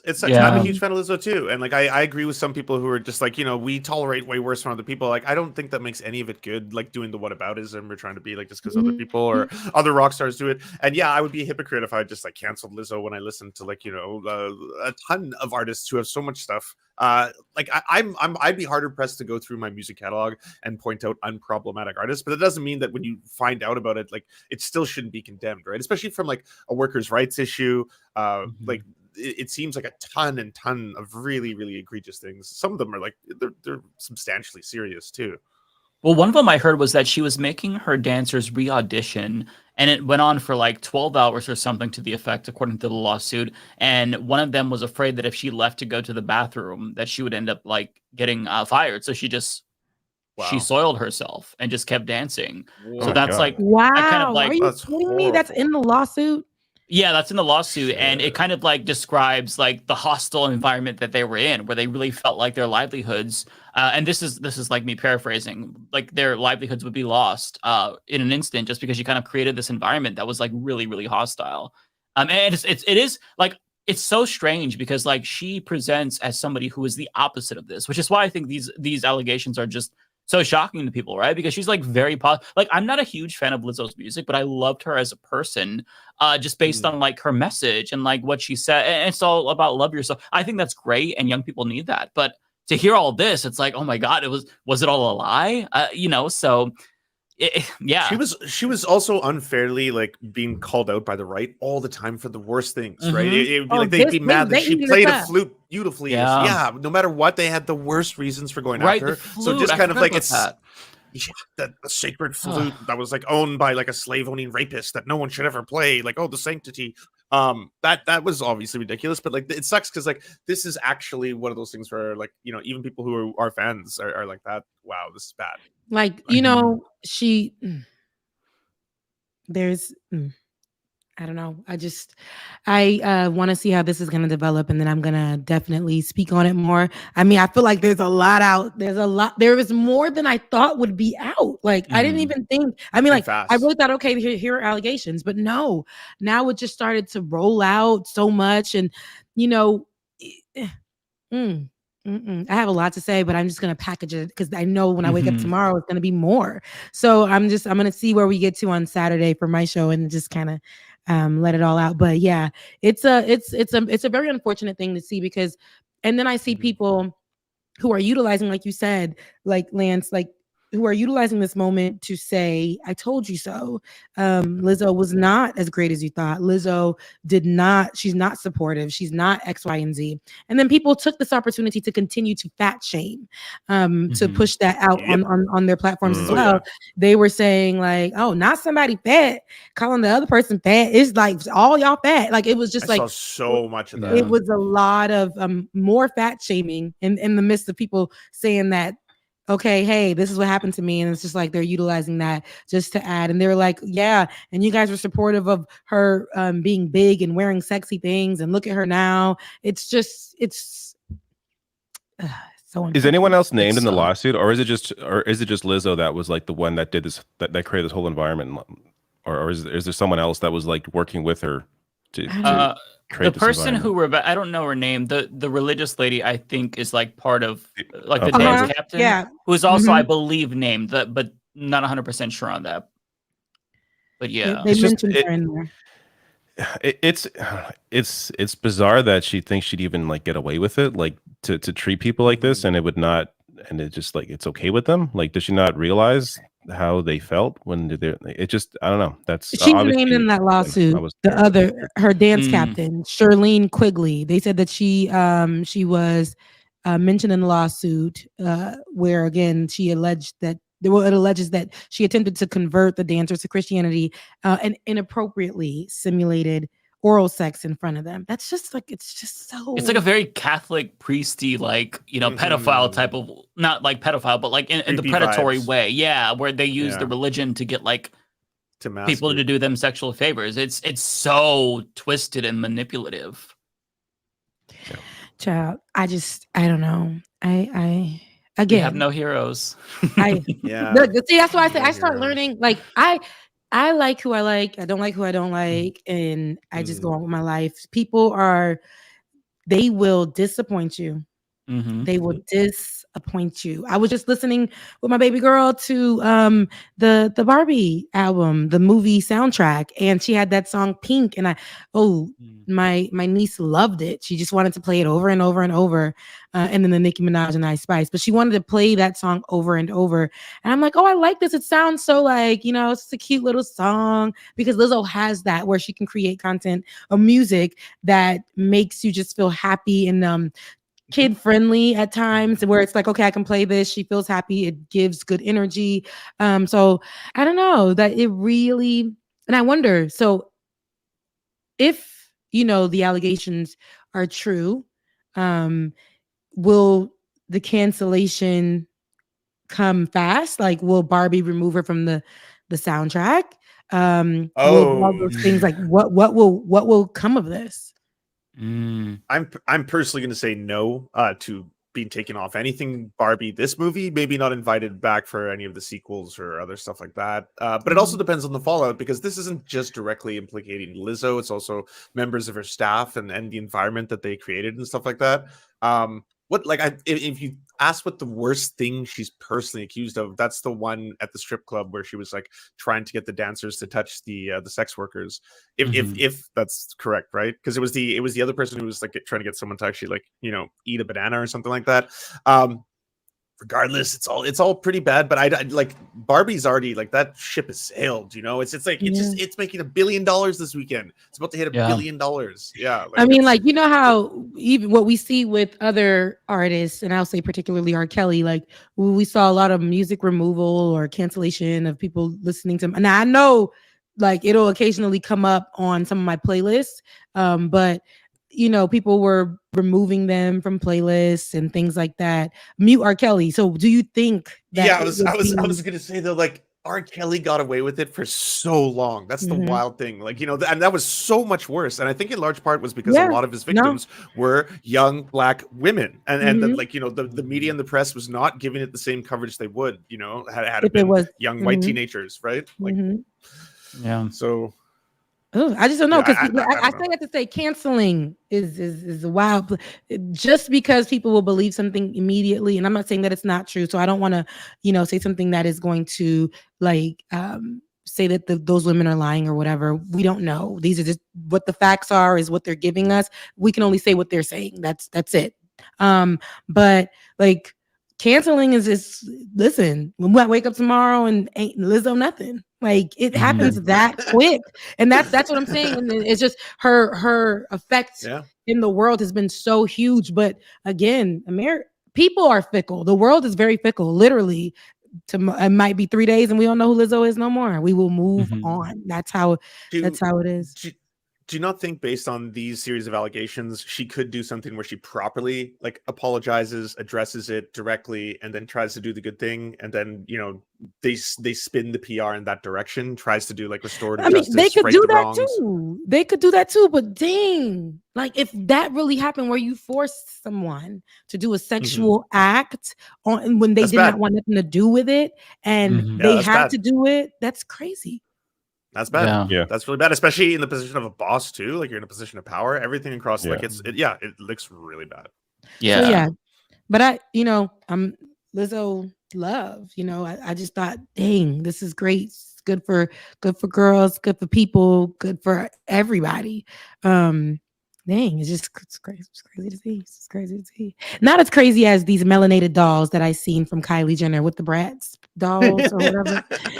Kylie not black. Melanated. Wait, what? I haven't seen this. Yeah, I haven't seen this. Well, you should. Today they rolled out Kylie Jenner's Bratz doll. She's the first celebrity to partner with the Bratz dolls and have her series of Bratz dolls in different little outfits. And I'm like, what? Do they not know? Who's gonna tell Bratz that Kylie is not a black woman? She's not light skinned. She's not Latino. She white. But those dolls were. My God! Those dolls are melanated. Okay, I haven't seen this. Black. I just saw it. Oh, Rebecca, that's so funny because like as you were building that up, I was like, okay, what's this gonna? I was like, oh my God, no way. So I think it's very problematic. We're talking about representation. It almost gives when Kylie took her face and put it on Tupac's, and then had braids to the back. It's just too much. Oh my God. And that's her. Yeah. And I mean, I know they tan. I know they tan, but the dolls look urban. They look very, very urban. They look black. They look Latino. They don't look white. And I don't know. It's just I can say that one. They definitely don't look white. That's it. Right. Yeah, they don't look like. As long as we can agree with that. Yeah, I'm And- just shocked that Bratz are Definitely still agree. around. Yo, Bratz came back. They often come back and then they go back. They go missing because they don't have enough sales. But I think they're doing a rebranding with Kylie. So yeah, that's A relaunch. I'm like, there was Interesting. great material out there for Bratz. And they chose Kylie. I got nothing against Kylie. I think she's beautiful. I absolutely love her body. She's a beautiful woman, but I hate the representation that should go elsewhere. It always will go to them. And I think that's when it should be. Like, if we're going to do dolls that look like that, let's go get somebody else. Like, let's go get Meg Thee Stallion if we're gonna do those dolls or something. I would and buy then my have niece Kylie that. be the white one. They have different dolls. They had the white one. I think they had like a Latino. They had the black, and I'm not sure about the other one, but they have different types. Like, let that girl be white. But she allowed it. So I think, I'm like, is she trying to show herself as her daughter? I'm just not sure here. I'm so confused. I don't know, but that bothered me. Representation definitely matters, but I guess, here we are. If I can confess something, my worst example of this happening is I had to ask someone if Ariana Grande was white. because Ariana Grande has gone through so many when you first see her reimaginings. Oh, when she first came on the scene, she was extremely obviously white. I thought when I first saw her, and this could be terrible to say because she can sing. So I was like, okay, she really sing. She can sing. And I was like, okay. And she portrayed herself. She never said no that she was not like Hispanic. And so I'm like, oh, she's no. But when she was first on Disney, so this is what so I'll bring up an image because when she was first on, like she was on Nickelodeon, I think. Because I've seen these.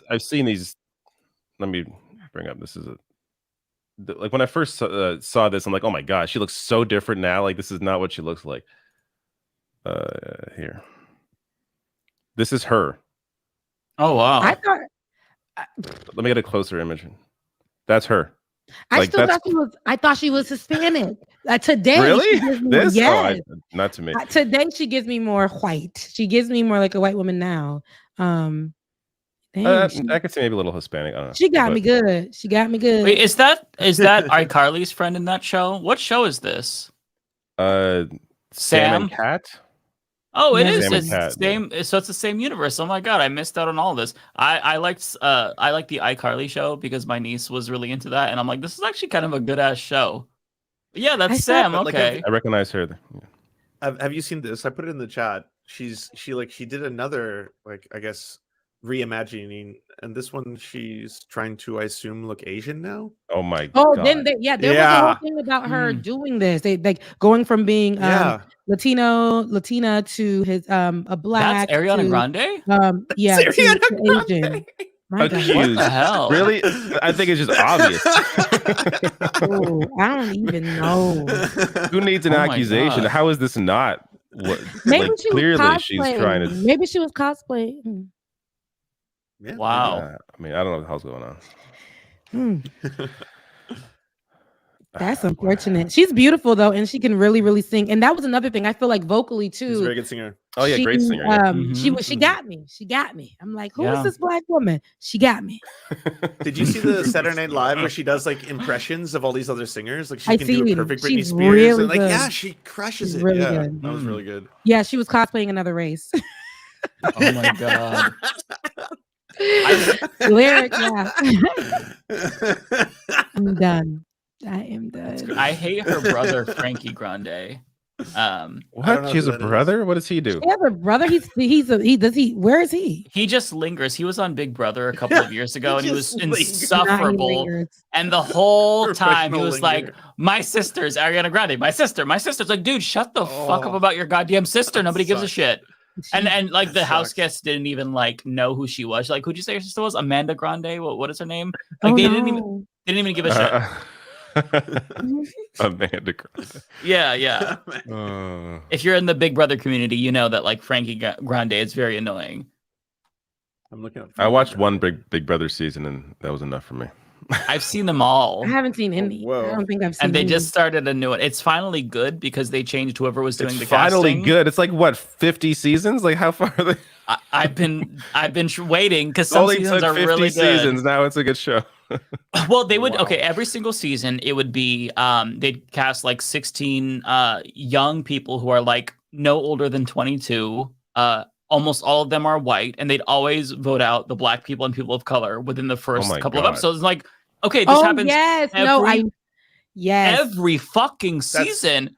That's just the point of that Chappelle skit. They actually played on that in the Dear White People series, not the movie, but the series on Netflix. The Netflix show. They had one of the characters go into like a Big Brother house or whatever. They were doing that, and they were saying how like the black people go first or the darker skin people. They played on that in the season, and I was like, yeah, it's not just like sus where it's like, oh, this is a bad coincidence. It's like this is like the white people all immediately form together and they leave like the three people of color on the sidelines. So they finally changed the cast. I don't know if they changed the casting person, but a couple of years ago, they actually got a diverse cast and they got 6 black people on the show, which they've never had more than like 1 black person on at a time or 2 black people on at a time. And what they did was to avoid that, they formed an alliance at the beginning called the Cookout. And they voted out all the white people, and they were there at the very end. And that's how they got the first black winner. It was so fucking awesome. We can't invite nobody to the cookout, especially, see, I like what they did with that. I love it. But usually in those shows, though, especially back in the day, there was no representation of people of color or black people in those spaces for real. And I would only watch I would watch all these shows because we were forced to. We didn't have much to go off of.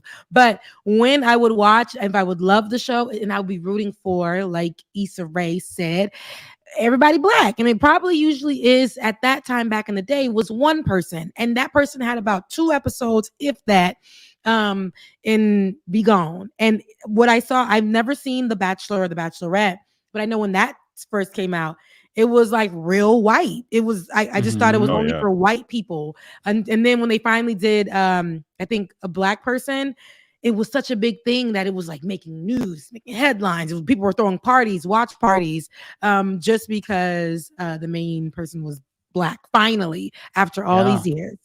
Yeah.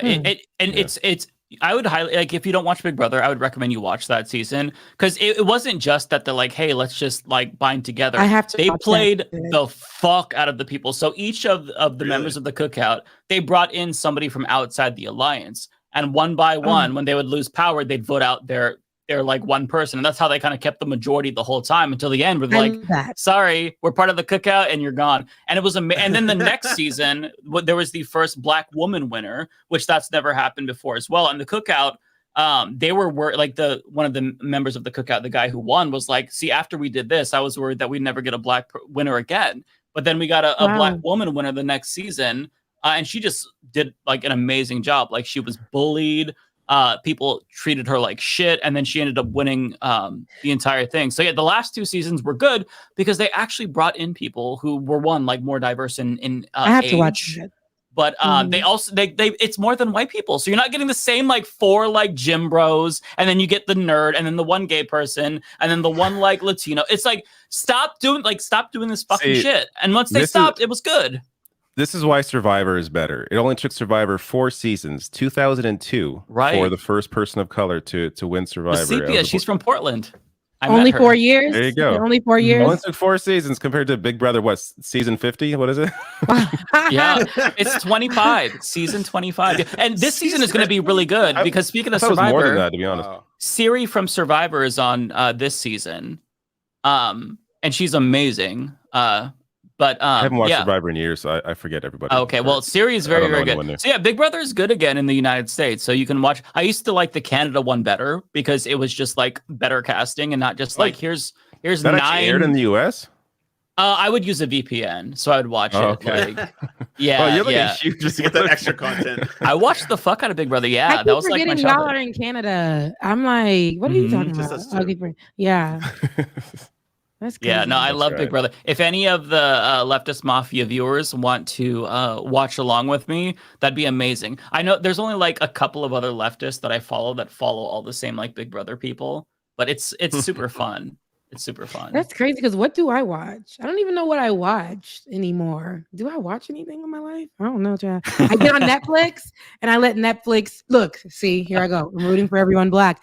I let Netflix take me to like not the black cheesy stuff like they see on. I don't know if you guys know about this because it's like I don't want to culture shock you guys. Tubi. Yeah, I've heard Okay, of it. all right, cool. We all know that. Yeah, I don't watch like Tubi stuff. I might catch that and I just to laugh at it. But when I get on Netflix, I try to go a little softer. The world is hard. The world is stressful. I don't need to be yelling at the TV and being like, dang, like, see all the black people. I don't want to do that. So I watched what is it? Sweet Magnolias. It's a really slow watch. It's so slow. It has like it's three women. Two of them are white, and then there's the black woman. The singer Heather Headley plays that role. But I like how I don't have to watch it and be like, I still kind of low key do that. But I don't have to watch it and be like, now what they gonna do? How are they gonna make the black character? How are they gonna insert race into this? How are they gonna? I just really just watch it because it's just like people living their lives. And yeah, that's it. I watched Tyler Perry's Sisters, which is terribly good. It's so terrible. It is terrible. And I think it's meant to be terrible because it's like a soap opera. He does it like a soap opera. And if you guys watch soap operas, you know They're it's all just terrible. like, oh my God, they're terrible, but you just keep watching it. And they will repeat the same thing 10 times in one scene. Like, why did you walk over there? Why did you make a right? Why are you standing by the light? Why? Girl, okay, damn. A+ writing. Yeah. It's terrible, but I watch Sisters because it's kind of funny too. He makes it funny, but it's a soap opera that you watch. I think it's weekly. But that's really, I need stuff to watch. I need to look, all the viewers send me like things to watch. I will watch it. I'm gonna watch it. I was gonna say one episode. You just have to watch one and you're caught up. They just started it. Why don't we all watch one episode of that season you were talking about? The one with the cookout. I'll watch that. Yeah. Oh, I would rewatch it. It was so good. And it like if you're a longtime fan, the payoff is so much better because every fucking time, like the people of color would get fucked. First voted out, second voted. And so like just to have it change in such a profound way. I'm not gonna watch it now. I know what happens. Well, you don't know what. That's the great part. I want to see it though. I want to see how they just come together, and they're just like. It's actually like strategically speaking, like it was one of the best alliances in the show history, just because of how well they played everyone, and the internal dynamics of the group were really funny because like a couple of them hated each other, but they stuck together because like the second that we like fracture, they're gonna come for us because that's what happened every fucking season. So we have to stay together. And so, yeah, it's very, very entertaining. It was probably like my second favorite season ever because the last one with the winner was really good. By the way, the last winner, Taylor Hale, she's actually a Hassan fan. So odds are she could watch Leftist Mafia. Probably not. It's crazy. So do you guys, David and Lance, somebody said, Wondrous Musing said, and sorry, because I can't get D Leopards XLs, said, can we receive some love for what is Total Drama Series? Total Drama. Oh, it said a gym from Canada. Canadian thing? That's what they said, a gym from Canada. There it is. Total Drama Series. Total Drama Series. Total Drama Series. Is it like never heard of this. It's a cartoon? No, I've never watched it. I wonder if this is like a specific like province thing because there are like provincial shows that it's an animated show. Yeah, it's a cartoon. Is it? Oh, it's new. I mean, it's 2007. Like I wouldn't have seen this. I think it's on Netflix. Interesting. I've not heard. Did you guys? Okay, so quick question. I know. So you guys probably watch like Seinfeld. Oh yeah. And Friends. I don't care about Friends. No. Okay. I watched Friends as an adult. Seinfeld and The Simpsons are kind of like what I grew up watching. Did you guys like watch Reba? Reba? No, I didn't watch Reba McEntire, her show? No, I did not watch that. I like her music. I don't mind Reba McEntire's music. Because now I'm going to ask you, because Ghost put it in the chat. Now I'm going to ask y'all, did you watch Living Single? Yeah, I gotta tell the truth. It's okay. It's a safe space. No. Okay. Did you watch A Different World? No. I watched in living color. Okay, Living Not Color. Living That's Single. good. I watched episodes of that. But Living Single, No, I these are loved like it, Living Color. Living Single and A Different World. But Living Single was the original, I guess, first, and then Friends. But they chose Friends and pushed Friends more. It was that. And so I've just watched same set and everything, and they gave I gotta them. finish watching that. Yeah, they gave Same set. Yeah, like they were on the same working, and then they gave Living Single though, like scraps to eat, the lowest, like pay, all of that, and they focused so much. Yeah, this is a true story. On Friends, and so I say that to say, like a lot of times we watch as Black people, we watched everything, but a lot of times I'm asking like some white folks, like y'all didn't watch this, like okay, did you watch Martin? Oh yeah, I watched the fuck out of Martin as a kid. There's also a lot of American shows that aren't just aired in Canada, That's right? true. So, like, that's true. So that's why. Okay. I So have that's this, true too. I don't think I even heard of Martin.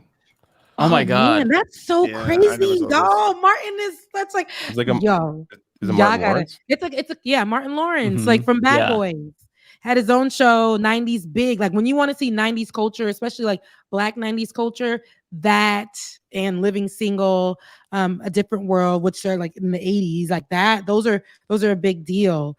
So yeah, no, those are good Black shows that I could rewatch a million times over. And then we had UPN. So during the week at night, UPN would give us the Black shows at nighttime. So we would stay up to watch like Brandy's show. Was it Mr. Cooper on there? Mr. Sinbad. Cooper. Yep, Sinbad. I used to we watch would those all the time. Girlfriend. Like all of those shows, we would stay up at night during the week and have a special day to watch the Black shows because they allocated that to the nighttime, late at night, for us to watch. That's crazy. The two ones that like I think almost all Canadians watched growing up, because it was on the CBC, was Fresh Prince of Bel-Air and Family Matters. Okay, Yeah. well, okay. See, I give you some points for that. Okay, all right. We working with something. I know. Family Matters is good. I also watched watched all I also watched the Cosby Show, but I'm not sure if that really counts anymore. Okay, no, I mean, it counts. The Cosby Show. I mean, dang. But yeah. So You know what's funny about Family Matters is that I didn't know that Steve Urkel was the same actor as Stefan. Because I watched it when I was really young. So like when I revisited it when I was a little bit older, I'm like, wait, is that the same guy? It was the same guy. But I had no idea. I know what you mean. But I know it was the same guy, but I just love the transformation. I was like, first of all, what is going on in my head? Just fast. I'm like, ooh, Stefan, so fine. When he comes out of the chamber, and it's like the chamber was like, when I look at it now, I'm like, that chamber was like literally put together with tape and boxes. But and then you was like, and he's like doing all this stuff, whatever. And then when he comes out with the suit that's oversized, like Steve Harvey suit from the 90s, just coming out, and then it's like a whole thing. And I'm like, ooh, Stefan. And then the audience, because back in the day they had the the audience that was actually an audience. They're like, real live audience. Those are the good times. Yeah, my mind was blown from that shit. Like, yeah, I was missed it. I was Laura Winslow. I had no idea in that predicament. Like, I know Stefan was nice. And he sells Purple Urkel now. I think that's what it's called. He sells weed and Purple Urkel. Really? Oh, really? Yeah. What? And he still looks pretty young. Yeah. I feel like that was almost a way to like save the actor because he had to play this nerdy character like the entire, like by having stuff on it, it allows him to not be like typecast and like he can have a life where people actually he still had to play on like that. him. Purple Urkel. Might as well cash in, right? Like, yeah, you got to cash in. So I posted a link to this. It's a TikTok. So I did a video on this today, but I have to share it with you all because I want the panel's takes on this. But there's an app called Veebs. And I don't really want to spoil this for you. I just want you to watch the TikTok because it's very, very good. She's going to demonstrate what this Veebs app is, and then I can give you more context. The best way to fight against these rogue brands is with our wallets. That's why I use the Veebs app when I do my grocery shopping. Okay, this has a very poor rating, so we definitely are going to be putting this back. But Girl, look at don't all make the me other fight ice you. creams in the store that have great ratings. We have Bluebell, we have Dryers, Tillamook, Blue Bunny, Halo Top, even Baskin Robbins. So let's go pick up some ice cream that supports our values. Wait for the pose. Wait for it. It's my favorite part. All right, now on to the next item on my list. Next on my list are Crack. tampons. Let's see what rating Tampax has. So they have a very low rating, but it shows that Playtex has a much better rating. Playtex does make an organic cotton tampon, which is a lot better. See how simple value-based shopping is? Oh, nice. I'm so glad someone came up with this app. It makes value-based shopping so simple. Download Beebs today. What the hell? I've watched that TikTok so many times. I've studied it. I have analyzed it in every which way. So did you hear, Mike, that apparently that app doesn't just show you what's woke, and apparently like right-wingers are really mad now because it actually can, like, if you want to use it to find products that are akin to all of your like values and beliefs, it'll help you in that way. Like you can find the best products with it. Yeah, so I did a video about this, and in it I included a clip from The Quartering where he talks about this app, and you will see him in real time find out that, oh, there's an LGBTQ plus values pack that you can add to. Wow. So the app itself is for everybody? Whoa. Yeah, it's just so, but It's just how you use the app. Yeah, they're marketing Yeah. it as anti-woke, and the CEO, Chris Rhodes, was on Stuart Varney's program, and even though the whole segment was, watching wokeness or something like that, he never specifically said anything about anti-woke. He's like, well, you choose your values, and then it helps you shop based on your values, and it's like, wait, this is a little bit, and that's how I found this whole app, because I watched that interview. Don't ask why. But then I'm like, wait, he's being really coy here. So why isn't he saying more about this app? Like, where's the fire, right? Because this is you're standing up against the woke. And yeah, it turns out they have an entire value, like for any political ideology. If you want to support conservative, liberal, America First, aka Nazi, veterans, Black Lives Matter, LGBTQ plus, there's something for everyone. Earth, climate emergency. And it's so funny that it's not just anti-woke. But yeah, so everyone, I would highly encourage you to watch my video. I just want to plug that because it's so funny. It's so funny. These people really be out here, and they make so much money doing that. Like I know she making fun of the trans woman that she posted. Dylan Mulvaney, yeah. I saw that. Yeah. Yeah, I saw her image popped up there. I don't like that. Like I see that Dylan got a lot of hate on there, but a lot of love, but a lot of hate on Twitter going through her process. I don't like that. I just don't like it. See, those kind of things, that's why I say I want to be who I am. I'm just a really soft person. I live in a predominantly white area, and when I go to my Target, if I see that, I'm going to like, it ain't gonna be nice. Like, and then I don't want to be that way in y'all community. I want to be all right. I just go your side, I'm gonna go mine. But when I see that, it's those are the kind of things that be like, get the manager. This girl is trying to attack me. Now I'm in jail. Okay, and they're giving me like life because I don't really snatch this girl's head off. So like, no, but I hate that because it's so problematic. But like you said, you make this app, you post it and promote it to try to be anti-white, but or anti-woke. And at the end of the day, everybody can really use it and be either racist, hateful, or find things for their marginalized communities. So it's really for everybody. I mean, from a business perspective, that's how you would do it, right? You want to appeal to everyone. And I think the reason why that guy went on Fox News specifically is because they're the ones that are the craziest in terms of that shit. Like they want to seek out all the anti-woke stuff because they know that's the big talking point right now on the right. How woke is your mayonnaise? Yeah, I mean, Charlie Kirk literally said that he thinks about that. Is it the black person on there? Like, because that was like probably one a mixture item. of that. It's probably a mixture of marketing and like who they've had in their marketing. If they've supported LGBTQ rights publicly, like I'm sure it's a whole so they did the beer. combination of Ben things. Jerry's. So if they canned beer, so they'll be like no to the beer. Even though in that same, I mean, Bud Light gave but we covered this in the past, but Bud Light didn't give any help at all to Dylan Mulvaney while she was going through all that trash from the right wing. So like Bud Light is just a shit company, like, or I should say Anheuser-Busch. These companies just they don't give a shit, obviously. So all these companies are not woke because they're all out to just fucking steal your money and pay their workers terribly. So there's very few little, woke they want to commodify civil rights movements. That's what it is. That's what rainbow washing is, right? You're basically taking something that was about civil rights and trying to turn it into posters and banners and clothing and sell it.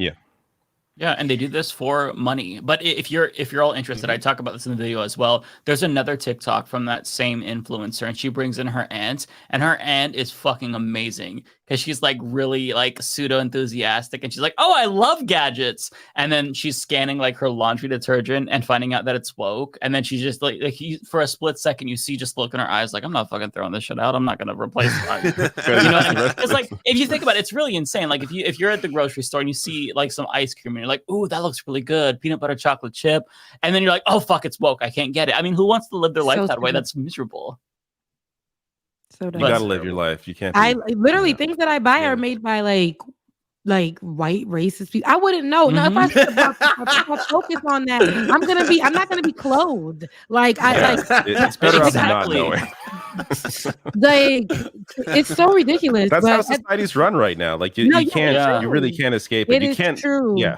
There's no ethical consumption under capitalism. That's the same. That's precisely. I remember back in I don't know, was it 2014, 2015? The CEO of Barilla, he said that he doesn't want gay people buying his pasta. Or no, he said something homophobic, and then somebody said, "Well, what about the gay people that buy your pasta?" And he was like, "I don't want them buying my pasta." So I'm like, well, "Fine then, fuck you." And like a year later, I'm like, I don't give a shit anymore. I'm just gonna get whatever the fuck I want. It's like the best at a reasonable price. It's in my budget. Things are very expensive right now.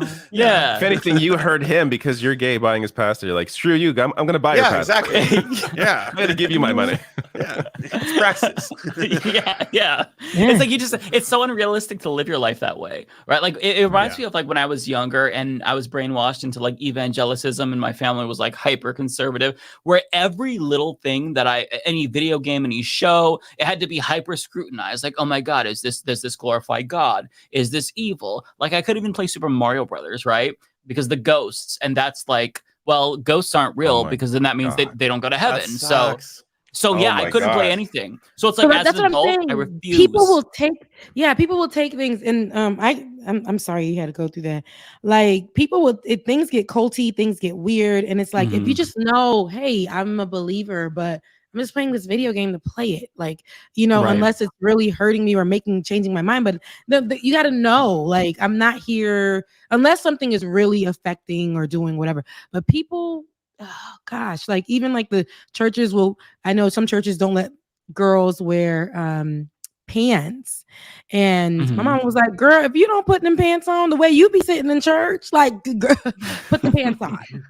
Like, you see what I'm saying? Like, it just it sucks that people had to grow up like that. But now it's funny because people are trying to like separate and divide and do all of this. Girl, I have no time. I don't even really do that with my laundry. I don't have time to do that in the real world. I need to really focus on true issues that are like, not that there's a Black person on the ice cream, and not that when I go to the store here and they say they're selling fried chicken, it's unseasoned. I'm not going to focus on that because I'm not going to drive 3 miles away or like 2 cities away to go get the seasoned chicken. I'm just here. Okay. Like, leave me alone.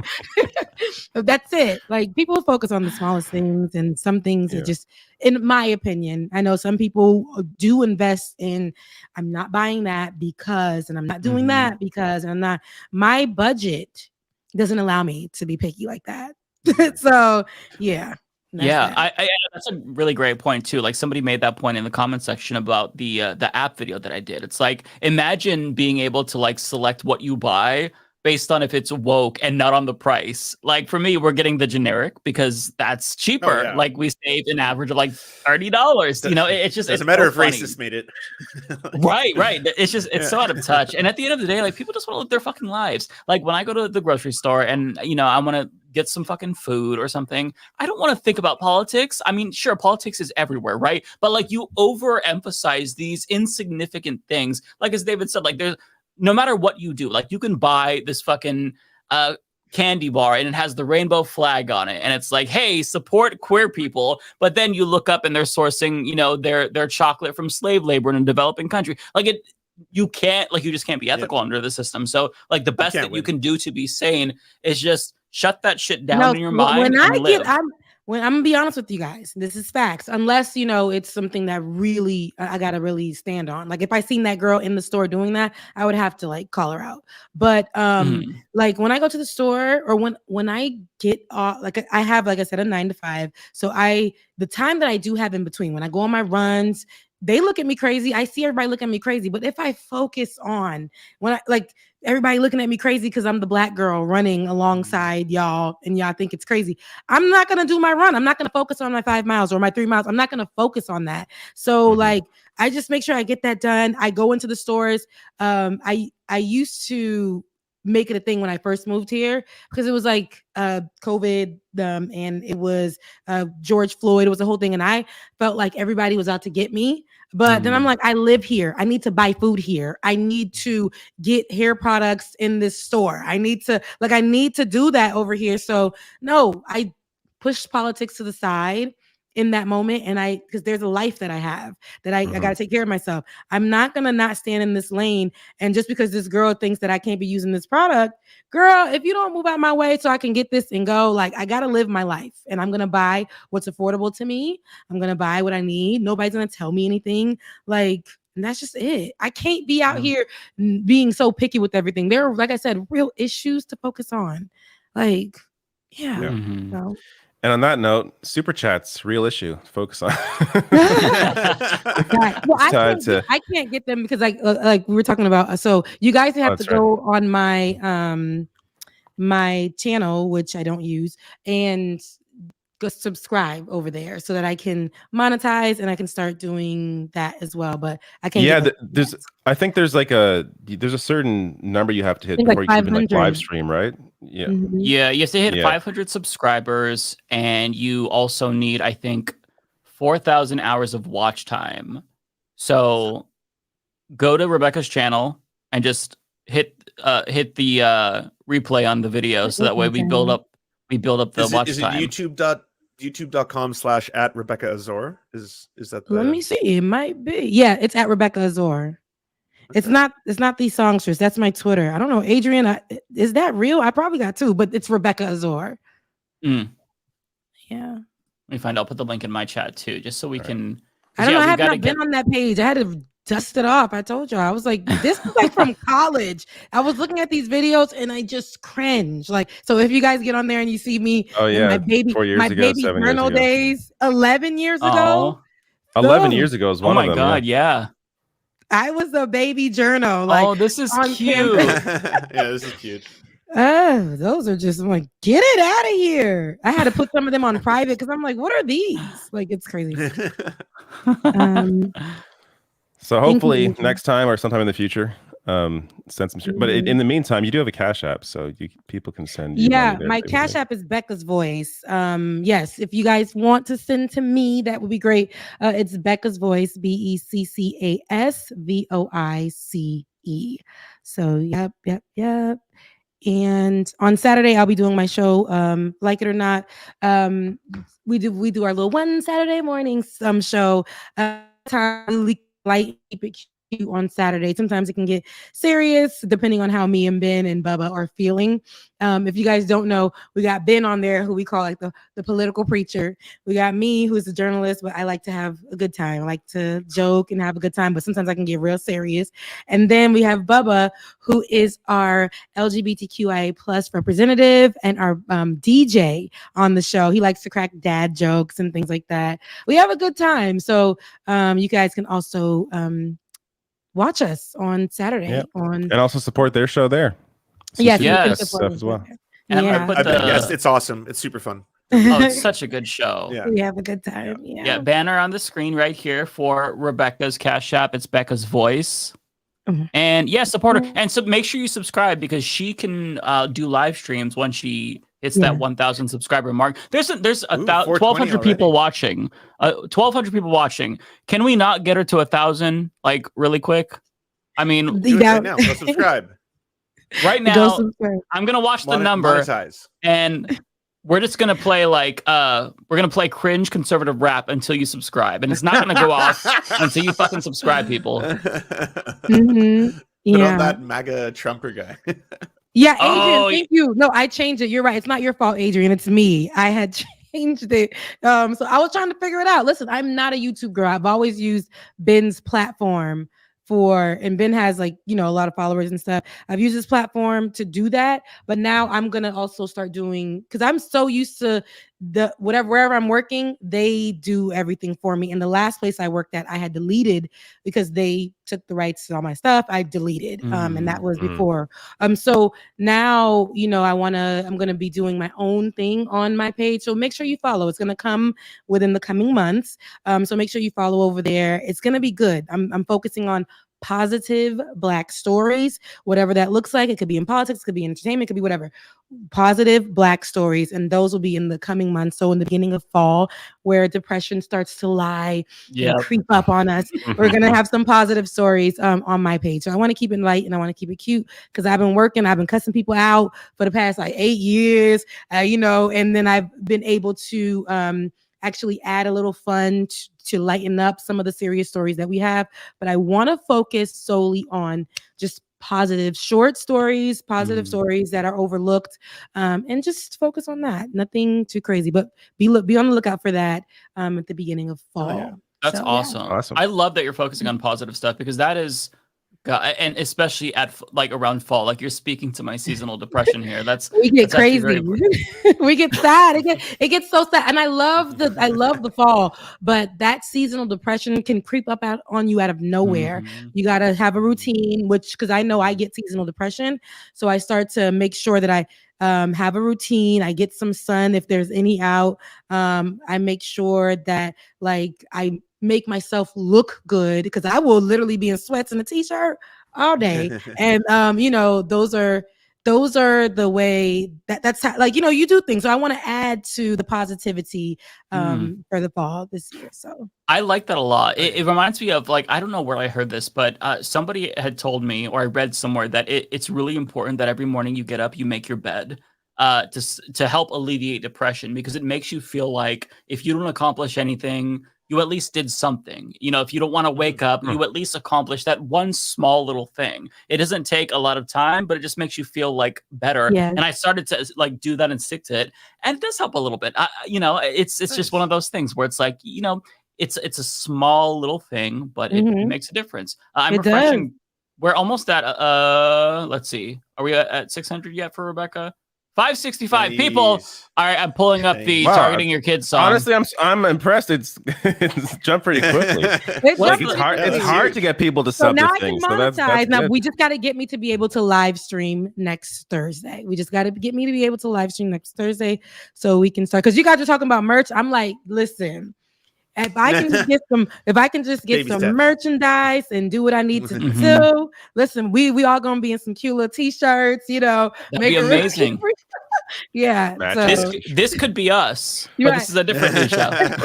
Yeah, some more news. Yes. Look at that. I like it. it. What's the MAGA rapper's name? 4G Auto Blow. That's right. I'm pulling it up now. We're gonna listen until you all subscribe to What? Rebecca. Oh my God! We're gonna get dinged, buddy. Don't play shit. I tested it. I tested it on my channel.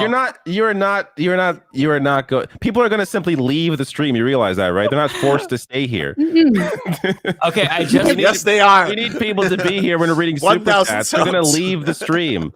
People are going to go. We're going to see the number drop to 0. We're not playing no mega shit. Okay, hang on. Let me before you click, I shared the link. Hang on. This is going to be enticing to you. I'm not clicking that. I'm not enabling this. It's called. I am not playing that. You're going to want to hear this. I am not playing that. You put your foot down so hard. I am not playing that. It's called MTG. Denise has become a YouTube member. Thank you, Denise.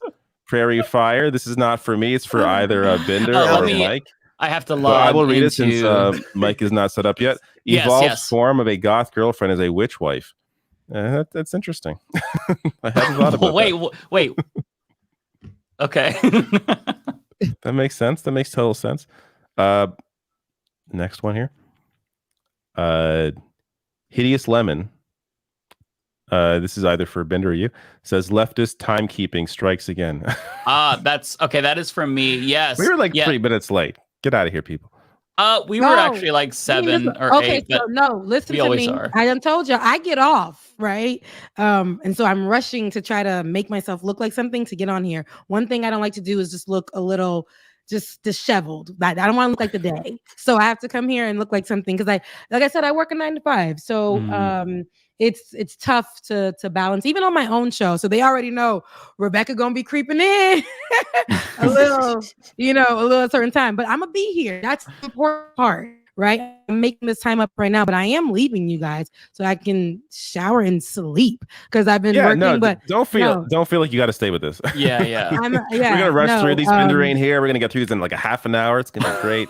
You guys are gonna have to listen for my page. So I love it. Thank you so much, and thank you guys for really supporting me. The everyone who is in the comments, everybody who watches, I really appreciate that. You guys love on me. If you've seen me on my platform, you guys have came over here, and if you haven't even seen me, you guys have shown a lot of love. So I really appreciate that. So yeah, it's great. Everyone is very happy. Everybody loves you. Yeah, you're amazing. Oh, thank you. I appreciate Wanda that. MV says you get Matt's money tonight. Thank you, Wanda. That is for you. I get hers later as well. Okay. I love Wanda. Narrator says to David Doel, but this is not to me. This is one of these jokes. It's This either is to to you Matt, I or bet. it's to It's Bender. not It's to probably me. to Bender. God damn, Bender getting money, not even being here, not even putting the work in. All right, y'all. I'm out of here. See, right. I love y'all. And like I say on my show, I love you. Mean it. I'll see you guys on the next one. Bye, guys. You take care. Bye. Everybody go subscribe. Too close. There you go. Yeah, that was very close. Yeah.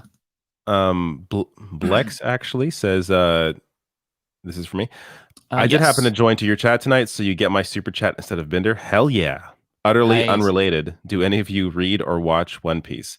I tried to... Wait, did I try to watch it? I think I thought about trying to watch it.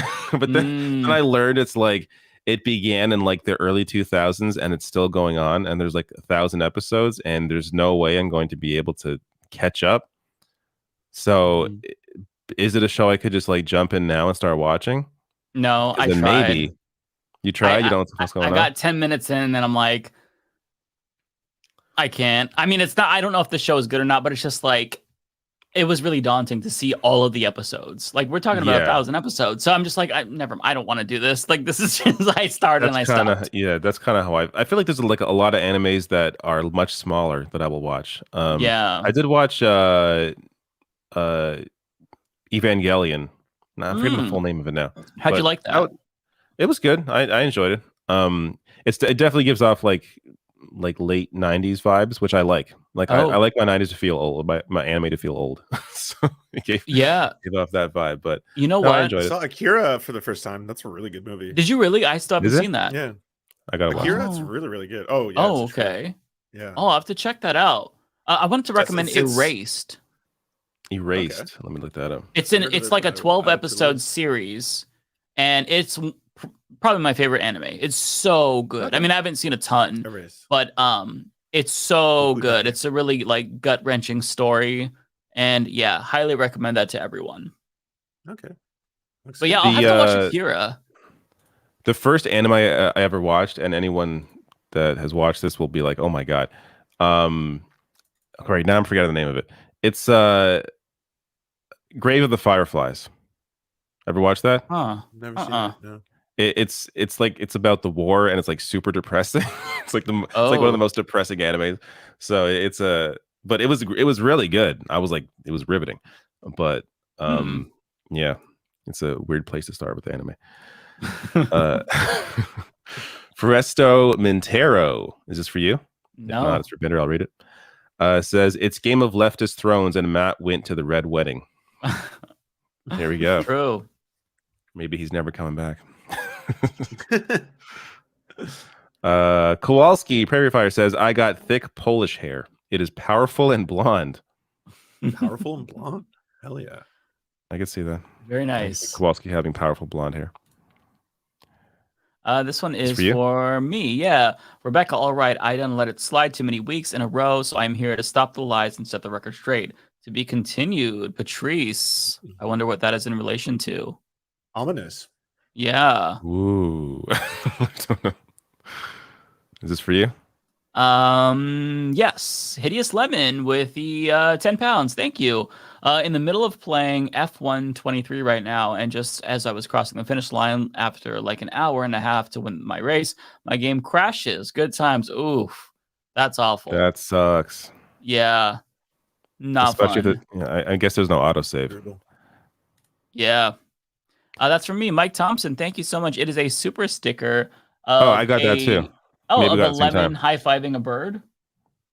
I got one. So this is mine's at 844. When's this one? This is You need to do the NPC sounds. So yeah, so this one is yours. Mine is a hippo doing this. Oh. Something like that. I don't know. Yes. I don't know what's going on. What's the NPC sound for the high five? I don't know what the list is. Yeah, I just know. I only There's a know list ice for this? cream and yes. Yeah, there was a list. Okay, this one. Okay, here's the update from Patrice. $4.99. Thank you, Patrice. Rebecca, actually, the Jackson State University is the best HBCU. Period. Boo. Love you though. Bring Leftist Mafia to the classic. They would have a blast. Okay. So there's a little bit of a rivalry going on there. Interesting. This is the super sticker for me. Thank you, Mike Thompson for the $5. This one is from me, Billy Shee Taylor. Brazilian hair products are godlike. Yeah, I haven't considered that actually. Brazilian hair products. Do you have any tips to read, Lance, or anything you wanna any subs? I got a bunch. I got a bunch of super chats. How do I connect them? Oh, or like you got super chats? Yeah. So I randomly streamed on YouTube today. Oh, interesting. Oh, you should stream it through here. You have to do it before the stream, though. Okay. Yeah. Oh, that's why I can't see them. Okay, yeah. Oh, If you're okay. connected here, I'd be able to see. Yeah. We could still read them though. You can still read them if you want. Yeah. Okay. Do you want me to do like one or two and then go back to you guys? Sure. Venetia David, thank you so much for the 3 pounds and the dancing pair. I have no idea what the NPC thing is for that, but yes. So good. Jake Dyer with the $5. Throughout the whole Left Mafia episode podcast, I want to see you guys speak Shakespearean. Oh God. Never. that art never do that or whatever the fuck. I would Minecraft myself after 5 minutes. Billy Shee Taylor, thank you for the $5 with a message. Is no one going to address the letter hack out there capturing the souls of the online left one drawing at a time? Oh, maybe that's his plan this entire time. Yes, my soul has been captured. Oh man, mine is still mine. Oh, keep it. I'm sure that yours will be kept. I'll say if anybody's going to capture my soul, I'm glad it's the letter hack. Yeah. True. All of our souls look very kind, so I'm okay with that. Yes. This is for me from Prairie Fire. Yeah, Kowalski. I'm just gonna say Kowalski because Prairie Fire. Okay, never mind. I can't pronounce it. But anyway, respectfully, you all look redacted. Canceled. Thank you, Kowalski. Very funny. Wanda MV, thank you for your $2 super chat. Says more of Matt's money for David. Thank you, Wanda. I want to see more people say that. really stick it to Matt. That was a good play. Yeah, that was a great play. Yeah. Absolutely. This is Binder. Matt Claremont says, did Binder manage to monetize his vacation? We're lucky he uses his grifting powers for good. He did. Clearly, he did manage to monetize his vacation. It's true. I'll be curious to know how many super chats he gets tonight. It'll If he gets a lot, always. he'll rub it in our faces. It'll be funny. Derek Thompson with, or excuse me, I was looking at somebody else's name. Derek Espinoza with $4.99. Mike, here's your NPC TikTok script. What's the fire and the world? I don't know those ones though. You got 2 ice creams, so good though. Okay. Ice cream's so good. Fire. World. Oh, I see. Mama, globe. That's what it. Oh God, I didn't even get my own fucking meme. Bonus hole. Globe. Bonus hole. Gang. Bonus hole. Jesus. That was good, Derek. That was good. Narrator, $5 super chat. Thank you. Says, quote, render unto Caesar that which is Caesar's. Render unto yourself that which is the people's. Kenneth Copeland version.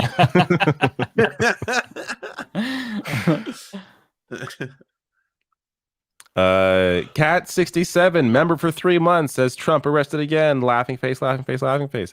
100%. Not me. Bender. Foresto Mintero says, I worked for a religious nonprofit hospital and they were crazy. They were literally asking their employees for donations and did Medicare Oh my fraud. God. Jesus. That's fucked. Oop, Lance? Oh yeah, sorry, Lance, go ahead. Yep. Okay, sure.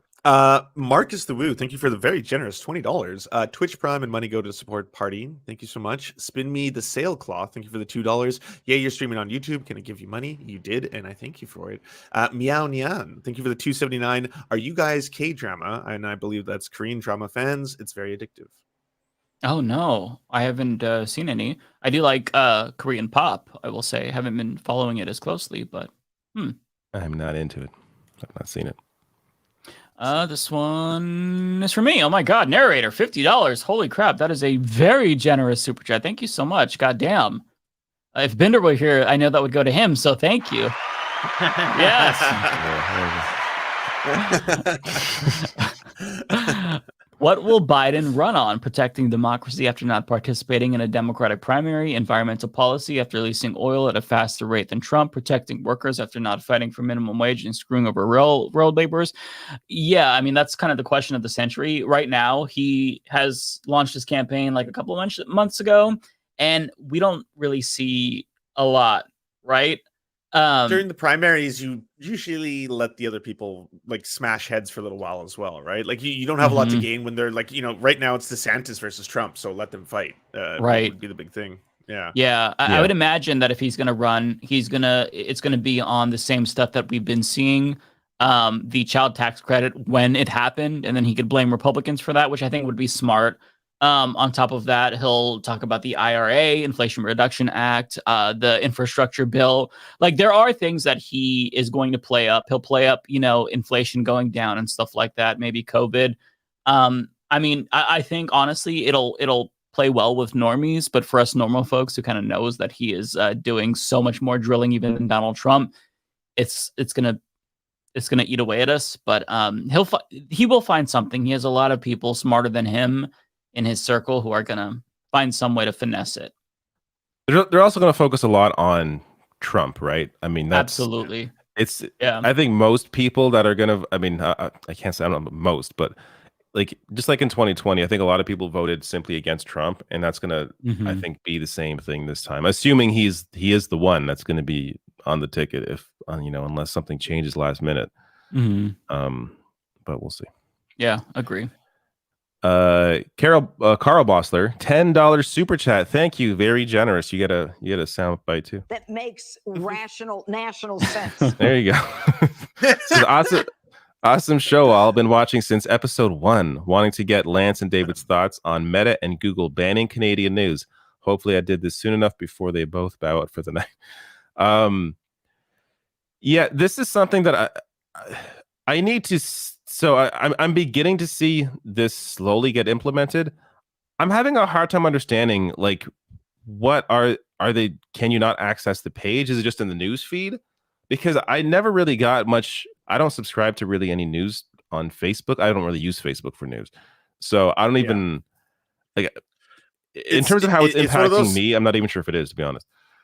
Well, it's one of those things where, yeah, I mean, I'm in the same boat. I don't get any of my news from Facebook, but apparently they have to give like a certain percentage, all of these like companies, of money to people they'd be using as sources. So if they're printing, say, the Guardian or the T or or some other form, they'd have to actually give them a cut of that, and they didn't want to do that. The tech companies didn't, so they were just like, we're just not going to feature the news feeds on our networks. That's it. Yeah, and the Canadian government's taken the same route that I guess the Australian government did, and they ended up making some sort of deal that they worked out a deal where that's all resolved. So I think the government's hoping that's going to happen here, but these tech giants are apparently saying that's not going to happen here. So they're really putting their foot down this time. I don't know. I'm not sure. I didn't know that. This is something where I want to see how no it all idea. plays out in a few months and really know for sure like what the impact is. I do know that the right is very angry about it, but like I don't know if this is one of those things where like we're aligning for different reasons, like the same way they hate BlackRock or Disney or stuff like that, right? Like I don't know if it's that's why. Yeah, like I definitely think it's it's probably not good at the same time if there is, I don't know, less right-wing trash on Facebook being spread. Is that really terrible? I don't, one of the problems is that like Daily Wire is still going to be there though. Like Ben Shapiro, Daily Wire. Yeah, but they they'll don't still cover be on Canadian shit, Facebook. right? Like, so in terms of like true. Canadian elections, like, so unless they pick Rebel up the tab News, on Canadian that's about news, Yeah. so I don't know. I think less people getting their news from Facebook it's not the worst thing in the world, but I'm not saying this is a good thing either. All right, where was I? I lost my place. There we go. This is for me, narrator, $50 super chat. Oh my god, making it rain on everyone. When you have rational national priorities. There you go. Thank you so much, narrator. Very generous. Says Biden could run on abortion, but he has done the least to fight for the right to choose. He could run on LGBTQ rights, but he hasn't protected right to marry. Biden's success is the neoliberal agenda of protecting capitalism from itself. Hard sell. I mean, the sell for him is that I'm not Trump, and obviously we wish it was better, but that's kind of what he is. I mean, that's that we know. It's the who Biden biggest is. draw for him, unfortunately, but it's true. At the same time, I saw a recent clip from I think it was a Crystal and Kyle show that they had on the Vanguard, and Kyle brought up like a lot of achievements from Biden that I just forgot. So so That's like true. Kyle's almost making. Kyle actually made the argument where I'm not sure if he said this directly, so don't quote me, but something to the effect of I kind of regret not voting for Biden in 2020. But it sounds like he's definitely, again, assuming Marianne Williamson is who he supports now, but assuming she doesn't win the primary, it sounds like he will vote for Biden, or at least he's going to encourage people to vote for Biden because look, he understands this is how the system works. It's first past the post. There's two people. Cornel West is going to win, so it's just like you're voting is a tool, right? It's not like all your hopes and dreams and desires. It's one of the ways you interact with democracy, and when you're in a situation where you're voting against fascism, I don't think it's a hard choice, but that's my opinion. I mean, okay, shit lib, I'll be supporting RFK Jr., writing him in the general, so. Oh yeah, let's go RFK. Oh my god, no, I'm joking. By the way, speaking of the Vanguard, Zach's impression of RFK, like, I don't know if I should be laughing at it, but holy shit, it's fucking spot I don't know what to do with that.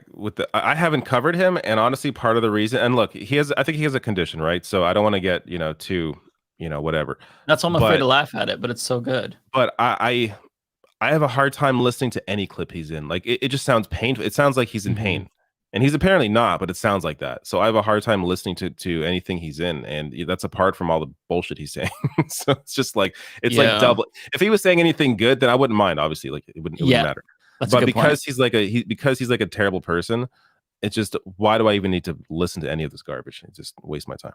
Yeah, I highly recommend everybody go watch an RFK Jr. clip from the Vanguard. Zach's gonna do the impression probably. I mean, uncanny. That's all I'll say. It's fucking insane, hysterical. I feel like I could probably do it, but I don't want it. I know that's the thing. It's like I'm laughing, but I'm like, should I be laughing at this? So I'm like, yeah, I'm gonna laugh. You know what? I'm gonna laugh at this. This is for this one's for me. From Dr. Cruiser, $10. Thank you so much, Dr. Cruiser. The Leftist Mafia has controlled one of the most important groups of people known as the Orcas. The Mafia paid the Orca Yakuza 30 million fishes a year to eat the rudders of rich boats. Hey, you're not supposed to know this information. This was supposed to be classified. We weren't supposed to let this get out. So I don't know which one of us leaked it, but the Orca Yakuza. Those are two words I never thought I'd ever see together. The Orca Yakuza. I love the memes that came out of the Orca stuff. I think we played or showed the J.K. Rowling one, right, on here, where it's like yes. Okay, yeah. That's very that's good. funny. Very good. Is this for me? It is. Derek Espinoza says, "Hey David, just did pre-orders for Super Mario RPG, Super Mario Wonder, and Star Ocean Second Story R. Are you and Mike familiar with any of those titles and considering picking those up? Love the show." Every single one. I'm going to definitely pick up every single one. I will definitely play through every single one. Star Ocean Second Story. I never played through the original, so I'm very interested in playing through that. And You never actually, played through Super Mario RPG. That either no, but I was talking about Star Ocean, but Super Mario RPG, I've played like the first couple hours. I never played through it. I wasn't into RPGs as a kid, so it just like, even though actually out of all the RPGs I played, I enjoyed that one. It just never stuck with me, but I'll definitely play through all of them now since I am now into RPGs. But Yeah, and Mario Wonder looks really good as well. Yeah, and Pikmin 1 and 2, the physical version. So yeah, I second that. I'm not sure if I'll pick up Star Ocean right away, but I will get it just because I didn't play the first one. I also never played Super Mario RPG. I think I said this before. I don't know if it came up, but my mom rented it for me, and I didn't really know what to do because I was really young, so we took it back because it was Mario, so I was thinking platformer. It is a different kind of yeah. all I hear it's are great really things good about it. Yeah, It's really good. Yeah, I'm excited. I've replayed it a lot. Yeah, I'm definitely excited to play through that. And you mentioned Pikmin. I actually just picked up Pikmin 4 yesterday. I was holding off. I'm like, do I want this? I'm like, you know what? I'm just gonna grab this. And I'm really enjoying it. Like I enjoyed the first one a lot. I don't think I played 2. I know I didn't play 3. But I don't know. I'm really enjoying 4. So I'm definitely I was watching a video from Beat 'em Ups today, and he did a Pikmin review, and I thought it's making it look really fun. Maybe after I'm done with Final Fantasy. Like, I don't like to get too many at once, but if I finish, Final Fantasy, then I'll. How far are you into Final Fantasy? I am to the second hideaway. I'm like 17 hours in. Okay. Really enjoying it. I have like 3 powers now. I got Sid's power. How many hours are you supposed to put in to like actually do completion? I heard it's like 40 to 50. So I've still got a ways. For an RPG, that's not bad. Yeah. I mean, I just put 130 hours into Zelda Tears of the Kingdom, so I'm ready to fall in love again. And Final Fantasy might do it. I don't know. I gotta say though, I'm not gonna say anything specific, but Final Fantasy for me was up and down. Like the first 20 hours I really enjoyed, and then there was like 10 hours there where I'm like, am I gonna stop playing this game? Like really? I can't think of, honestly, I have a hard time thinking of a game where it was so up and down, like where I was like loving it and then really despising it. I've never experienced something so crazy like that, but I ended up liking it again when I stuck with it. And I'm glad I beat it. But it's definitely worth. It's definitely worth playing through. But for some reason, it was just like in the middle. I'm like, what the fuck? It's just it just wasn't as fun. But well, this is my first Final Fantasy, so they can't let me down. Otherwise, they're fucking up. Back. Yeah. Wait, this is your first one ever? Actually, first ever. Yeah. Oh wow. Yeah, I didn't really get into RPGs until I want to say 5 years ago or so. I'm the same way. Yeah. When I was a kid, I just wasn't into them, and then I played Persona 5 was really like the first real where I stuck with it, and that's 105 hours for me. So I was like, that took me I don't know, 10 months to beat. But great game. And then I'm kind of like now I'm like just playing them all. Yeah. Celeste 4.99 super chat says, what's your guys' opinion on nasty Ariana Grande situation and nasty Lizzo? Okay. So Lizzo we talked about. Is there a new situation with Ariana Grande? There is something where she's like, I don't know. I've just seen headlines. She's like apparently dating some guy who's married, but they're like separated, and it's. I thought Ariana Grande did she get married recently? SpongeBob? She's dating SpongeBob? What? Yeah. Okay. Yeah. The voice of SpongeBob. Yeah. I heard something about this. I don't have all the details. Wait, what is what? Who's the voice of SpongeBob? Funny. It's a guy who Ethan Slater. Oh, I'm seeing a headline saying she's not dating SpongeBob, but that's from July 24th. Okay. Mine's July 31st. Everything we know about Ariana Grande and her new boyfriend SpongeBob. Why did I think she was married? Didn't she get married? She may have been married though, because I thought she was married recently. I thought that she got married to like another famous person too. Did it already end? Oh, she was. Yeah, I think it ended because I looked it up and it says too many things. It says 2021 to 2023, so I guess that marriage ended. I don't fucking Oh know. wow, that's actually long for celebrity years. Okay, I don't know. Why did you get married as a celebrity anyways? Like it seems like it never works out except for like I think it's like two couples that have like lasted like decades. Tim Robbins and Susan Sarandon. Yeah, that's one. Oh wait, they're who's married? The other one. Yeah, Yeah. they've been happily married for a long time. I Yeah. did not know this. Okay, that's cool. Yeah. Huh. I think it's pretty cool too because Susan Sarandon, I think, still follows me, and I was like, Nice. Shawshank Redemption is like my favorite film of all time, and, No, it's so and good. Tim Robbins stars in that. Does he follow you? I don't think so. I'm not. Is he even on Twitter? I'm not sure I follow him, to be honest with you. Oh yeah. I'll check later. Where am I? Snack Panther. For me as well. Snack Panther, $20 super chat. Thank you, sir. Says Thursday night is always all right when the Leftist Mafia is in clear sight. Y'all. Love y'all. Nice. Thank you, Snack Panther. Nice. Fantastic rhyme. I love that Lance is going to be linking your channel too, so you can get Yes, super actually, chats. sorry, Lance, you go. What? Oh, sorry. I closed it. K-drama. Okay, spin me a sailcloth with the $10. Thank you. Robert Owen, Welsh textile manufacturer, philanthropist, social reformer, and founder of utopian socialism and the cooperative movement. 8-hour labor, 8-hour recreation, 8 hours rest. Admiral Stewie, thank you for the $10. Petition to rename Kylie Jenner Bratz the Rachel Dolezals. Rachel Dolezals. Rachel Dolezals. Dolezals. There we go. That's pretty good. Yeah, that's good. That's good. Wanda MV, thank you for the $1.99 with thank you for starting the Leftist Mafia. It was not me who started the Leftist Mafia. It was God. Yeah, it was you. and thus you are God. And thus you are God. Sorry means both hello and goodbye in Canada. David, did you know that? I did not. It depends on the pronunciation. It's like sorry is like hello, and sorry is goodbye. Okay. Okay. Wait, Okay. is it because you guys apologize so much? Yes, Yeah, I think that's maybe. what the joke is. Okay, I was like, I'm getting the joke, right? Yeah. You guys can go. I've just got 3 left. Okay. This one is for me. you? It's a super sticker of somebody with a heart emoji, and they're going like this, and then hearts fly out. Oh, wonderful. Yes. I love it. Thank you so much. Yes. Globe, mama, globe. By the way, Rebecca Azor is only at 647 subscribers. We have more. We have 1,000 people watching. So let's go to 1,000 tonight. Imagine her logging back Agreed. on and seeing that she has 1,000. That'd be really cool. Just Rebecca Yes. and Azor is AZOR.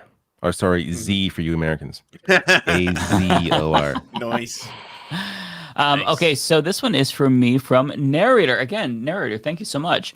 PBB, my most conservative opinion is kids shows went bad in the 2000s when they started portraying kids as smarter than adults, i.e. Sweet Life versus Boy Meets World. You know what? Maybe there's something to that because even though everybody that's likes interesting. Boy Meets World, I wasn't a fan of it growing up. That was like my least favorite of the TGIF. Never really liked it.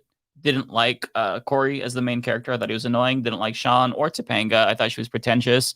And now apparently he is running for Congress as a pro cop. Oh yeah, that's right. I think they're arguing here that I didn't watch Boy Meets World, but I'm guessing the adults were smarter than the main character, the boy. Oh, maybe. So yeah, so he's arguing that I guess now the kids are smarter. Yeah, because I've seen some dumbass adults in some of these new kids shows, like Sweet Life of Zack and Cody. Like the adults are stupid and the kids are smart. Like it's weird. But I do, yeah. You know what? I agree with that opinion of yours. I don't think it's conservative. Oh, this one's for me, Rebecca or Laura. Thank you so much. This one is for me from Kowalski, $1.99. Thank you, Kowalski. We need a Power Ranger / Final Destination crossover. Damn, that's dark. Okay. I think it's already happened. So Right. You know, there's nothing left to do there. Oh my god. I mean, there may be something to this. Kowalski's humor is dark, but you can't help but laugh. Yeah, man. He has like the Matt Bender humor, which definitely. I got some of that humor too. You don't always display it, but same. Billy She Taylor with $5 super chat. Thank you. Says they could say least give the Kens a place to sleep, like an old boathouse or something. So I guess this is a Barbie reference about the Kens. I'm not sure about where he sleeps, but like an old boathouse or something. Joshua Sean with $100, or sorry, not dollar. Is that yen? I think it's rupees. Apologies for not getting the symbol. But Joshua Sean says, how you motivate yourself knowing you get most money when you shame other lefties. Analytics show that. Don't you have self-doubt on value you provide? How you motivate yourself knowing you get most money when you shame other lefties. Is this a serious comment or a joke? Who are we shaming? Don't you have self-doubt on? I believe it's rupees because me and Matt had to look this up a couple of weeks ago. Yeah, we did this last time. Oh, cool. Yeah. I think it was the same person. I think, anyways. Yeah. Part of it is, that's true. When you cause drama, you get a lot of shit, but you also you get a lot of just personal bullshit, and it eats away at you. So you kind of have a demotivational factor as well. It's also sad. Exactly. Yeah, it's sad. Yeah. So you have a disincentive. And if you're a good person, right? You have a disincentive, but sometimes you feel compelled and you have to do it because you feel you need to.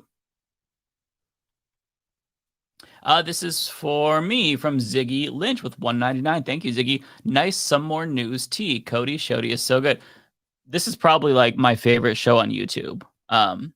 Just amazing. I mean, obviously, if you haven't checked out Some More News, they do deep dive news shows. Really, really good. My favorite is A Brief Look at Jordan Peterson, where he breaks down Jordan Peterson, and the video is 3 hours long, but it's titled A Brief Look at Jordan Peterson. So good. I love it. Pitchfork Dragon, $5 super chat says, small correction. The actor that played Pee Wee Herman did in fact take a plea deal charged and convicted for having, I don't want to say this on YouTube, but child, yes, that 7 years ago. Is this true? I don't know about this. I have no idea. Yeah. All right. If that's true, then that's bad. If that's true, then why was there so much like outpouring of love for him when he died? I feel like there's maybe the plea deal is maybe he took it because it was one of those things where like you go to jail or you take this, like I don't know. Check out his Wikipedia. I believe this one is for me. Taka Oraku with $2. See the new animated TMNT movie, A+ animation story. I will be seeing it as soon as it's available to stream. It looks really, really good. I'm not going to see it in theaters. Yeah, it looks really good in theaters. It looks great. For me, Jay Cass, $5 super chat. Thank you, Jay. Says, I was watching Shrek 2 the other day, and then it hit me. Shrek Prince Charming is animated David Doel.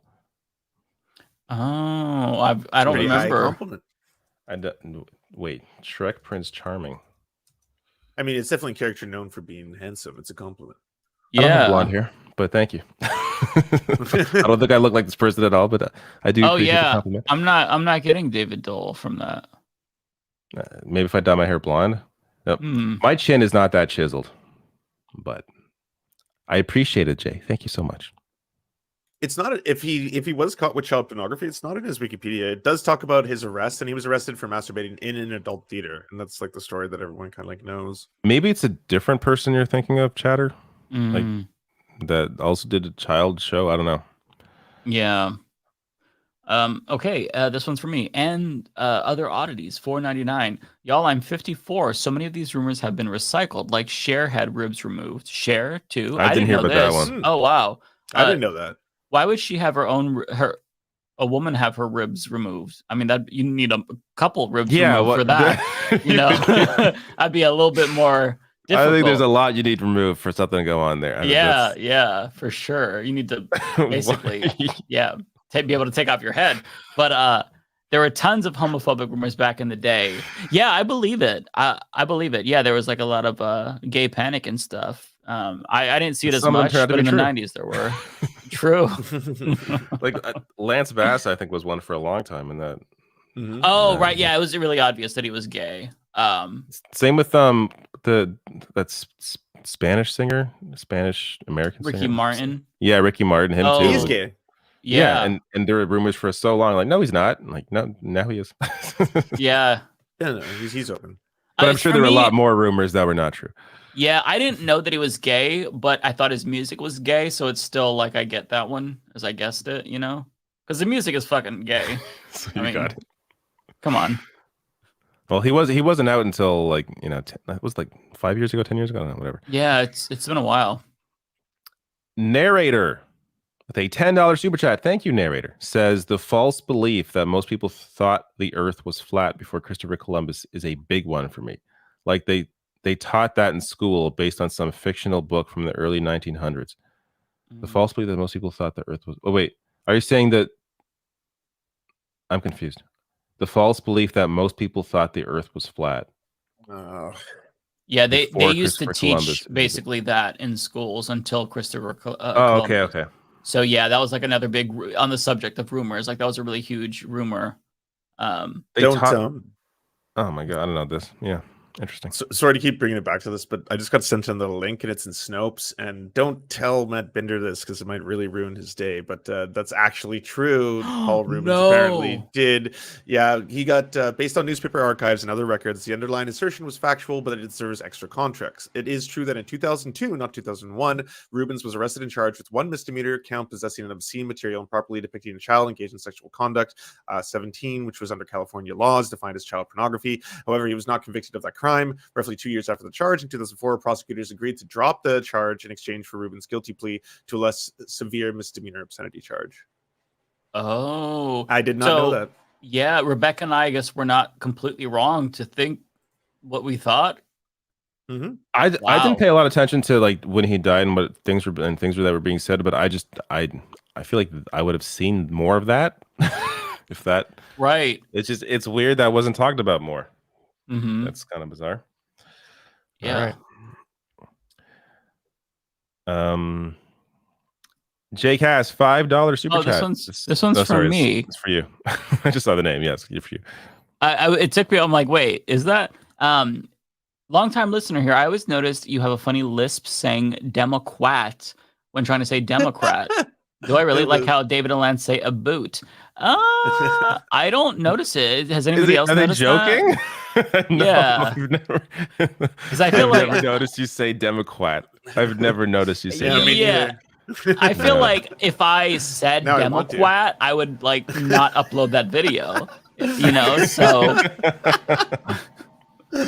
out of anyone here, I mispronounce the most words, I think. Like, you know, Really? Yeah, when I was younger, I stuttered a lot, so I still have trouble sometimes, just like saying certain words. But yeah, I've never heard you say that, so I don't know. Nah, I do it too. Wait, other people are saying they notice it. Are you serious? Are you all gaslighting me? Let's see. Love you, Mike, but I kind of notice it too. Now I'm gonna be self-conscious of when I say Democrat. Democrat. Democrat. I could do the whole Janine Pirro Demon Rat. Demon Rat. Just be Demon Rat. It's easier.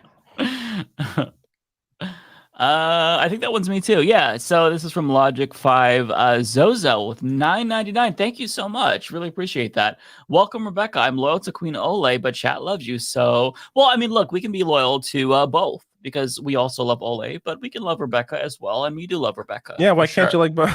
Yeah. We can love everyone. You don't have to choose. Even Binder.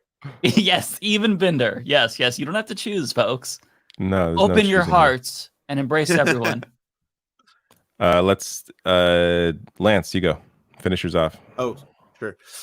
Narrator, thank you so much for the incredibly generous $50. That's amazing. I'm gonna push a whole bunch of buttons. I'll obviously vote for the Democratic president. Oh, sorry. I'll obviously vote for the Democratic presidential candidate, but I will not be happy about it. And honestly, don't think Biden can beat Trump by waiting. A real primary is the best chance to rally the base and not turn off young voters. I do think a primary would help. Sorry, I go like ahead. Mike's funny accent. I agree. Y'all are fucking with me. What is my? I mean, if I'm being honest, I've never noticed. I personally, I've never noticed that. So I've never heard you say Democat. They're like Demoquat. Demoquat. Ooh. Those damn Demoquats. Yeah, so my parents both had really thick accents when I was younger, especially my dad. So I was always very cognizant of like enunciation. So I don't know what the fuck you all are talking about. I feel like maybe earlier, when I was first started out, I had more mispronunciations, but I don't know. Matt, they're all trying to guess with the $5. The Leftist Mafia wanted to find a way to make super chats take less time, but now and then ...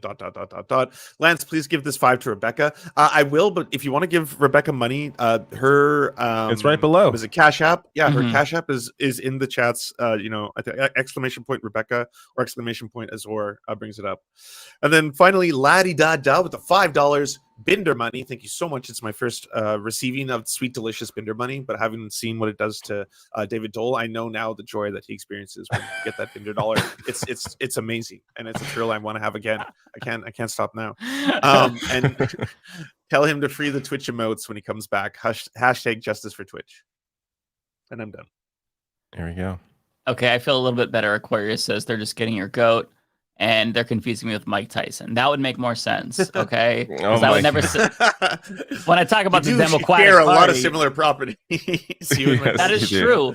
That is true. We're You're both very bloodthirsty boxers. Yeah, very true. Is this you? This one's me. Nisa, welcome. Is this not me. I did this. I did a narrator already, but so this must be Binder. Narrator, $10 for Binder, says hit pieces on R. Kelly and Michael Jackson came out around the same time as the Elvis movie. 2 of these 3 were definitely predators, and MJ isn't one of them. What does NTM mean again? I don't know. I don't know. NTM Johnny Cash. NTM. Oh, not to mention Johnny Cash.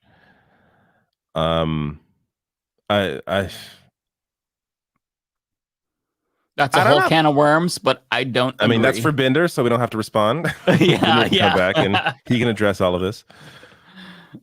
I used to be a Michael Jackson truther, so I can't address it at all. I don't want to go through recovery. Okay, so this one's for me. DSG Goodbar with $2. Is it Kylie Jenner or Rachel Dolezal? Come on, Bratz. That's funny. Mm-hmm.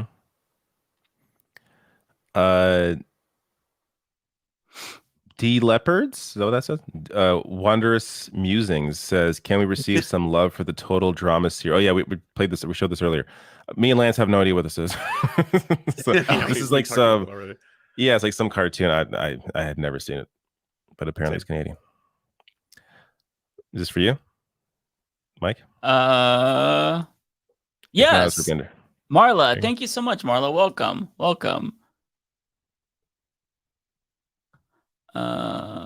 This one is for me as well. A narrator with 5. Narrator is like fucking making it rain. Baller. I feel like narrator is a secret celebrity, and they have lots of money, and we don't know who they are. But they're That's very gotta generous. Be the case. They're very generous, and they watch our show.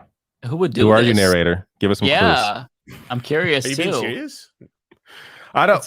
Narrator has lots of money because every week the narrator is showering with gifts. So I've been missing out on narrator. Thanks, narrator. Yes. Narrator I mean, is now you're going to be eating better now that you're linking the channel, Lance.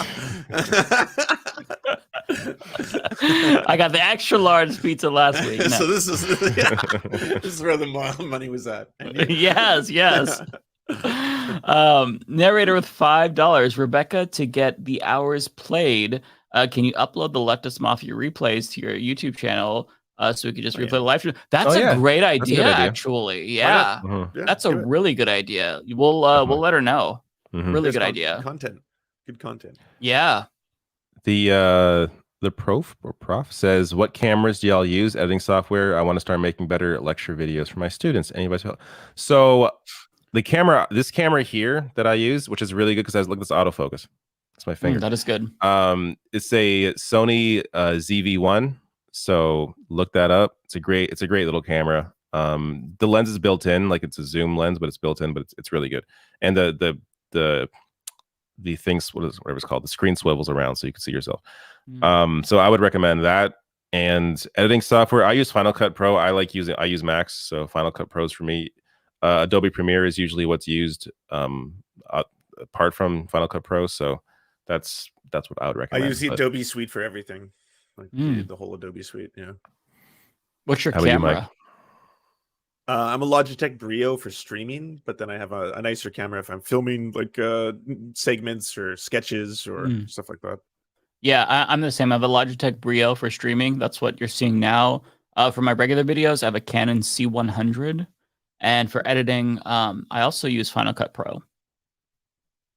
Yeah, actually, I also have a Canon C100 for my usual videos. But I would say if you're for lectures, like especially if you're an individual doing this, the C100, at least the original version, doesn't have autofocus. So I would go with an autofocus camera because it's just you don't have to worry about focusing yourself. So Sony ZV-1, or I mean, if you want to spend a lot of money, you can get the new Canon cinema cameras, but you probably don't need that for lectures.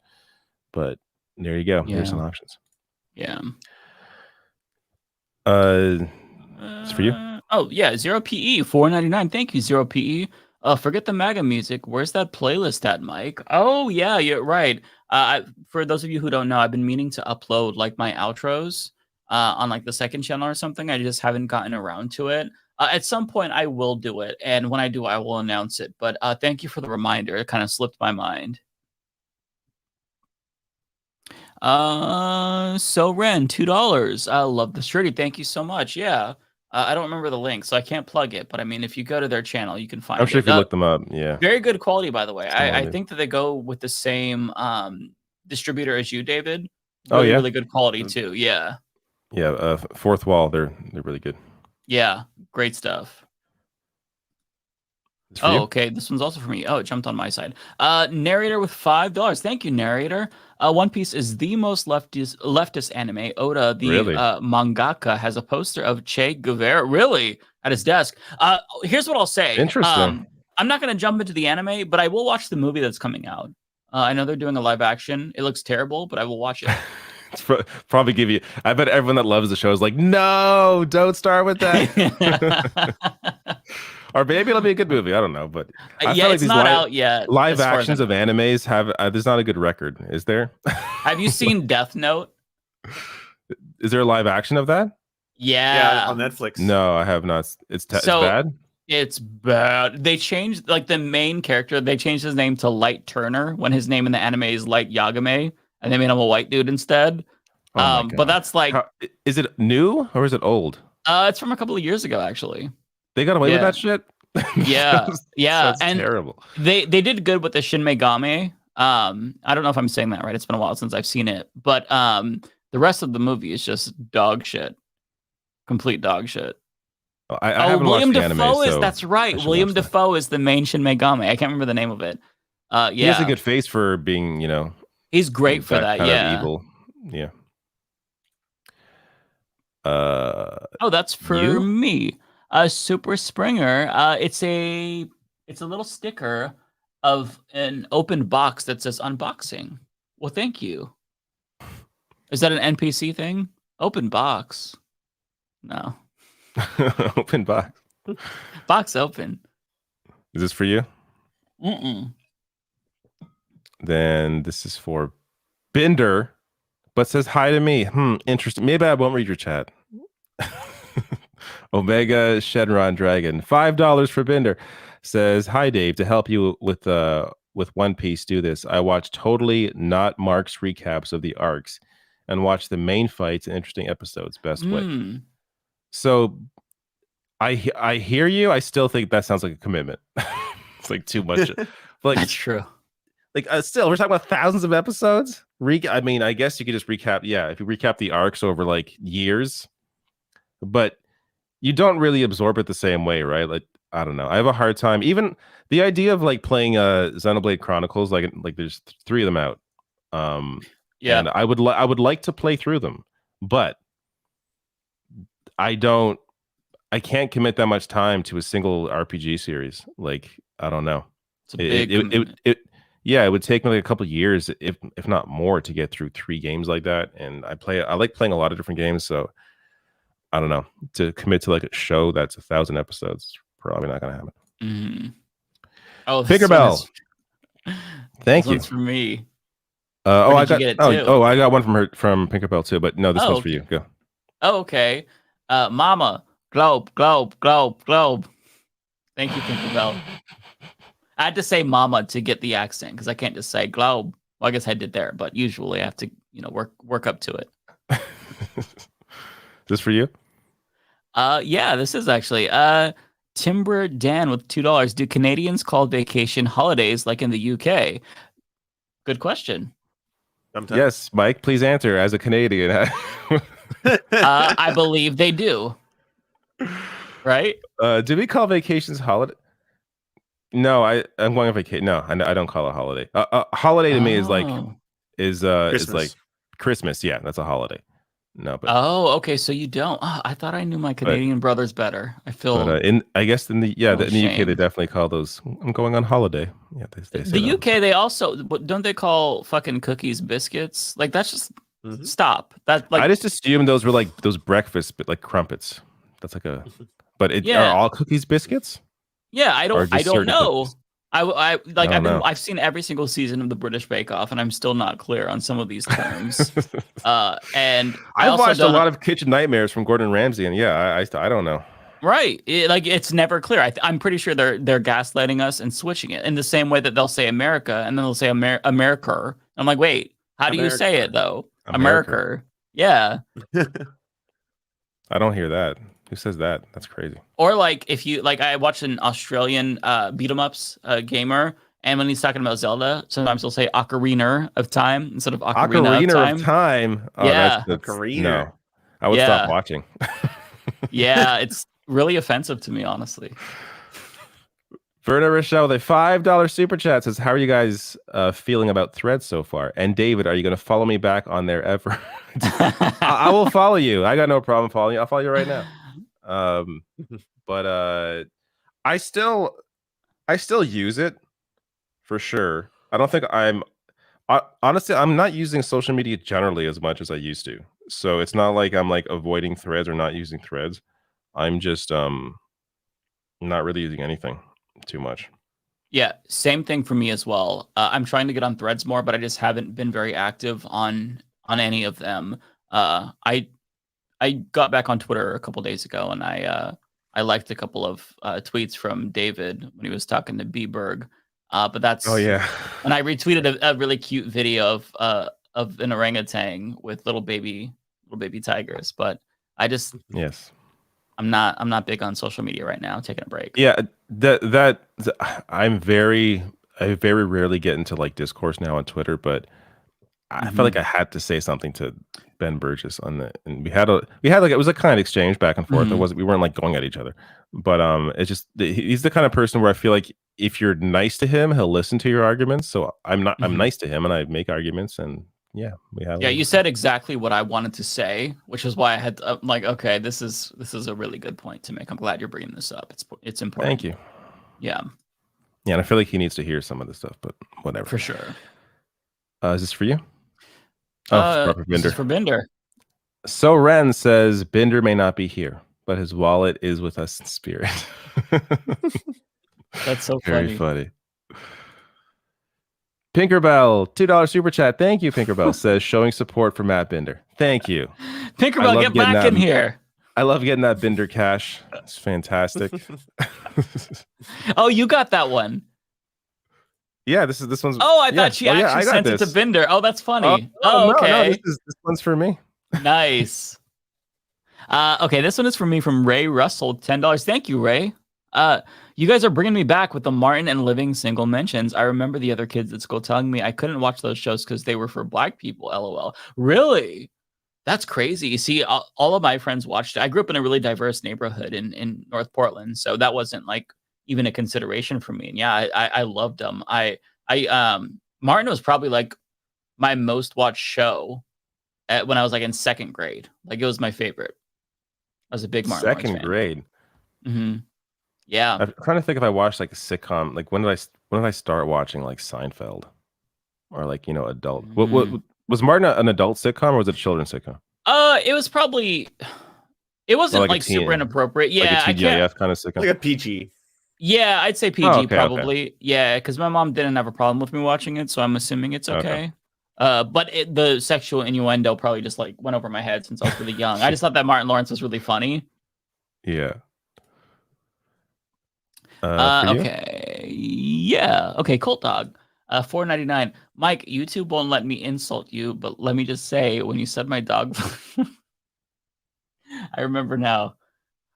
When you said my dog looked like an a-hole, it was really offensive. Also, here's $5. Listen, Colt. Now that I can see that it's a dog, they are adorable. They are adorable. It's the way the picture is taken. Yeah, it's just it's very dark. But I apologize. Listen, I love doggies. I will defend your doggie. But I am sorry because I would be offended too. Funny. But please forgive me. That's hilarious. I want to say prof, but I guess it's prof. The prof says, "How big was Trailer Park Boys in Canada?" It's big, right? Like, well, I don't know, Lance. What would you say?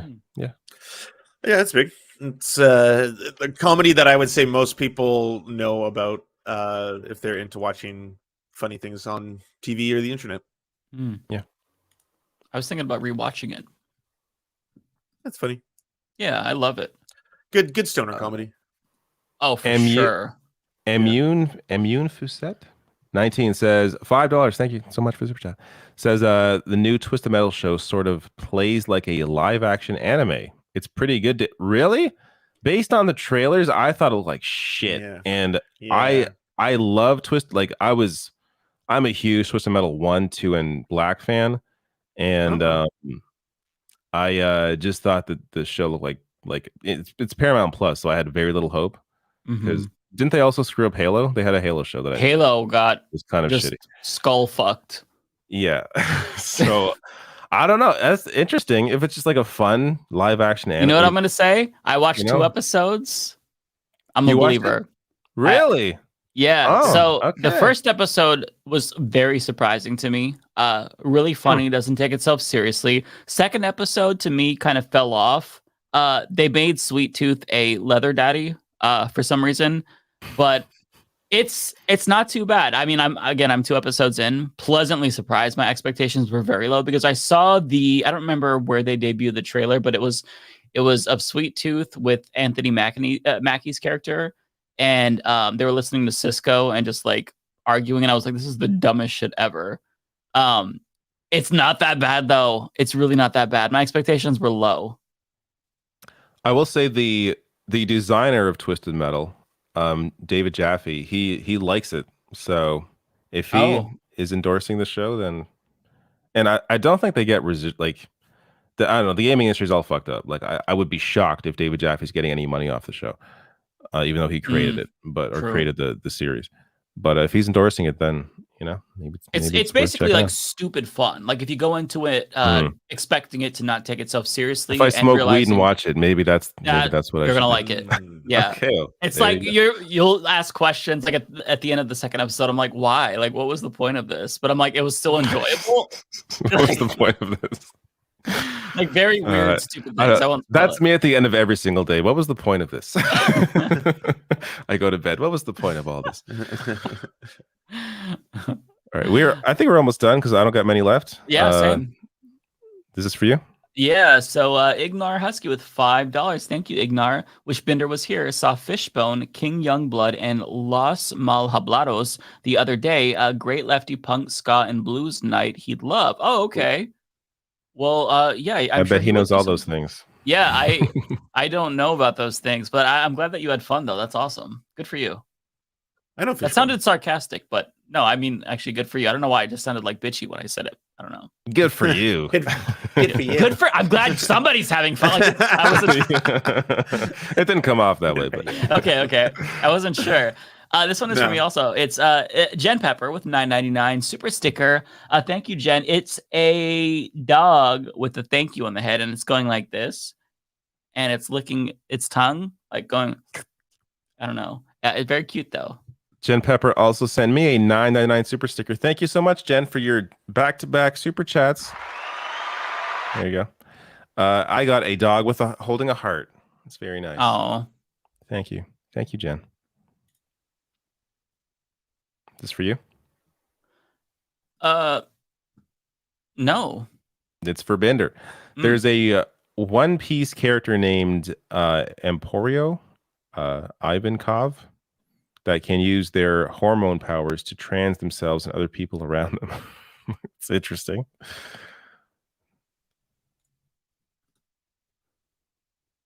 Skeeter Reed says, has anyone seen, thank you for the $4.99 super chat. Has anyone seen new horror movie Talk to Me? Very good in my opinion. I'm not super into horror because that shit actually legitimately scares me. But have you seen it? Oh, you're on mute, buddy. I feel like I've been cutting you. Maybe you've been talking the whole time. There you go. No, You're still on I don't mute. hear. You're still on mute. Oh no, Lance saw it and he can't talk about it. Well, I'm curious because I like horror movies, so I want to know what Lance has to say. He's maybe got to change his mic. Do you have like a computer mic? So when this happened to me, Lance, I left and came back. Maybe you can try that. Like left the stream completely and came back? Yeah, I just left the stream and came right back. I didn't close browser or anything. Just I feel bad now. Maybe Lance has been talking and we've been cutting him off. I know. We didn't know. Shit. All right. Well, we got to move on. I don't know. So when he comes back, yeah, because I want to know if it's good. Yeah. We will see. This one Cold is Dog. for me. There you go. Colt Dog 199. Speaking of Canada shows, thoughts on Letterkenny? You know, I tried to watch this one. I watched like 2 or 3 episodes, and I wasn't really feeling it. I mean, do you have to watch more than that to get it? Because sometimes shows don't click. I feel like Letterkenny is a very Canadian show. So yeah, like I there's a friend of mine who he's very like just a Canadian boy, and he likes that show. It's not for me either. Like I'm not super into it, but yeah, it just may not be for you. I thought that I would like it because I'm a huge fan of Trailer Park Boys, but it just wasn't. It's not really the same. Yeah, it's a bit. Yeah. This is AB says you did great interviewing my friend Chris. That was wait, Chris, your friend from Lush Union. That was your friend? Awesome. Love to see how much your channel has grown over the years, David. Yeah, I remember interviewing Chris. That's back when I did more interviews. Feel like I've kind of fallen off that whole thing. Same. But yeah, no, Chris was great. That was a great interview. Very cool to hear from a friend of his. Thank you for your super chat. This is the last one. Oh, okay. This is from Leah Brene Klein. Mike knows how to say my full name first try. It's Leah. He got it, and the rest. Well, thank you. I'm glad. I usually do not do very well on names. It is Leah. Yeah. Okay. Mike is my dude. Enjoy you all. Had to give. Oh, thank you so much. Really appreciate that, Leah. Thank you. And there we go. It helps that I know a Leah in real life spelled exactly the same way. So yeah, no, I knew Aaliyah as well. It was spelled the same way. But yeah, it can be confusing sometimes. But there we go. We did it. Oh my god. And it's and it's before 12. This is how it should be. Oh, I miss those days where I'd have a Thursday evening and not just go straight to bed. I know. Oh, you get the hell out of here, West Coast boy. How about me over here in freaking East Coast bullshit? I mean, after a 5-hour stream, it's like, oh, I have no energy. I used to be able to even on the East Coast, used to be able to get off and get off the stream and then go, play a game, maybe watch a TV show. But now it's like straight to bed. Yeah, it's just I try to stay on schedule too, where a certain time I start to wind things down, lay down, watch TV. One last one, Kowalski. Good luck and good night. Thank you, Kowalski. All right, I assume Lance just left because if he's not going to stay for explaining a movie, but I'll check our DMs. It's okay. I'm sure there's no point he's coming back. But I don't see anything. He says, don't know why the mic cut out. And yeah, so he just left. All right. Okay. See you all next week. Bender will be back, and we may have a special guest next week. Yes. So we're not going to say it, but we'll see. So there you go. All right. I'll end broadcast. Good night, everybody.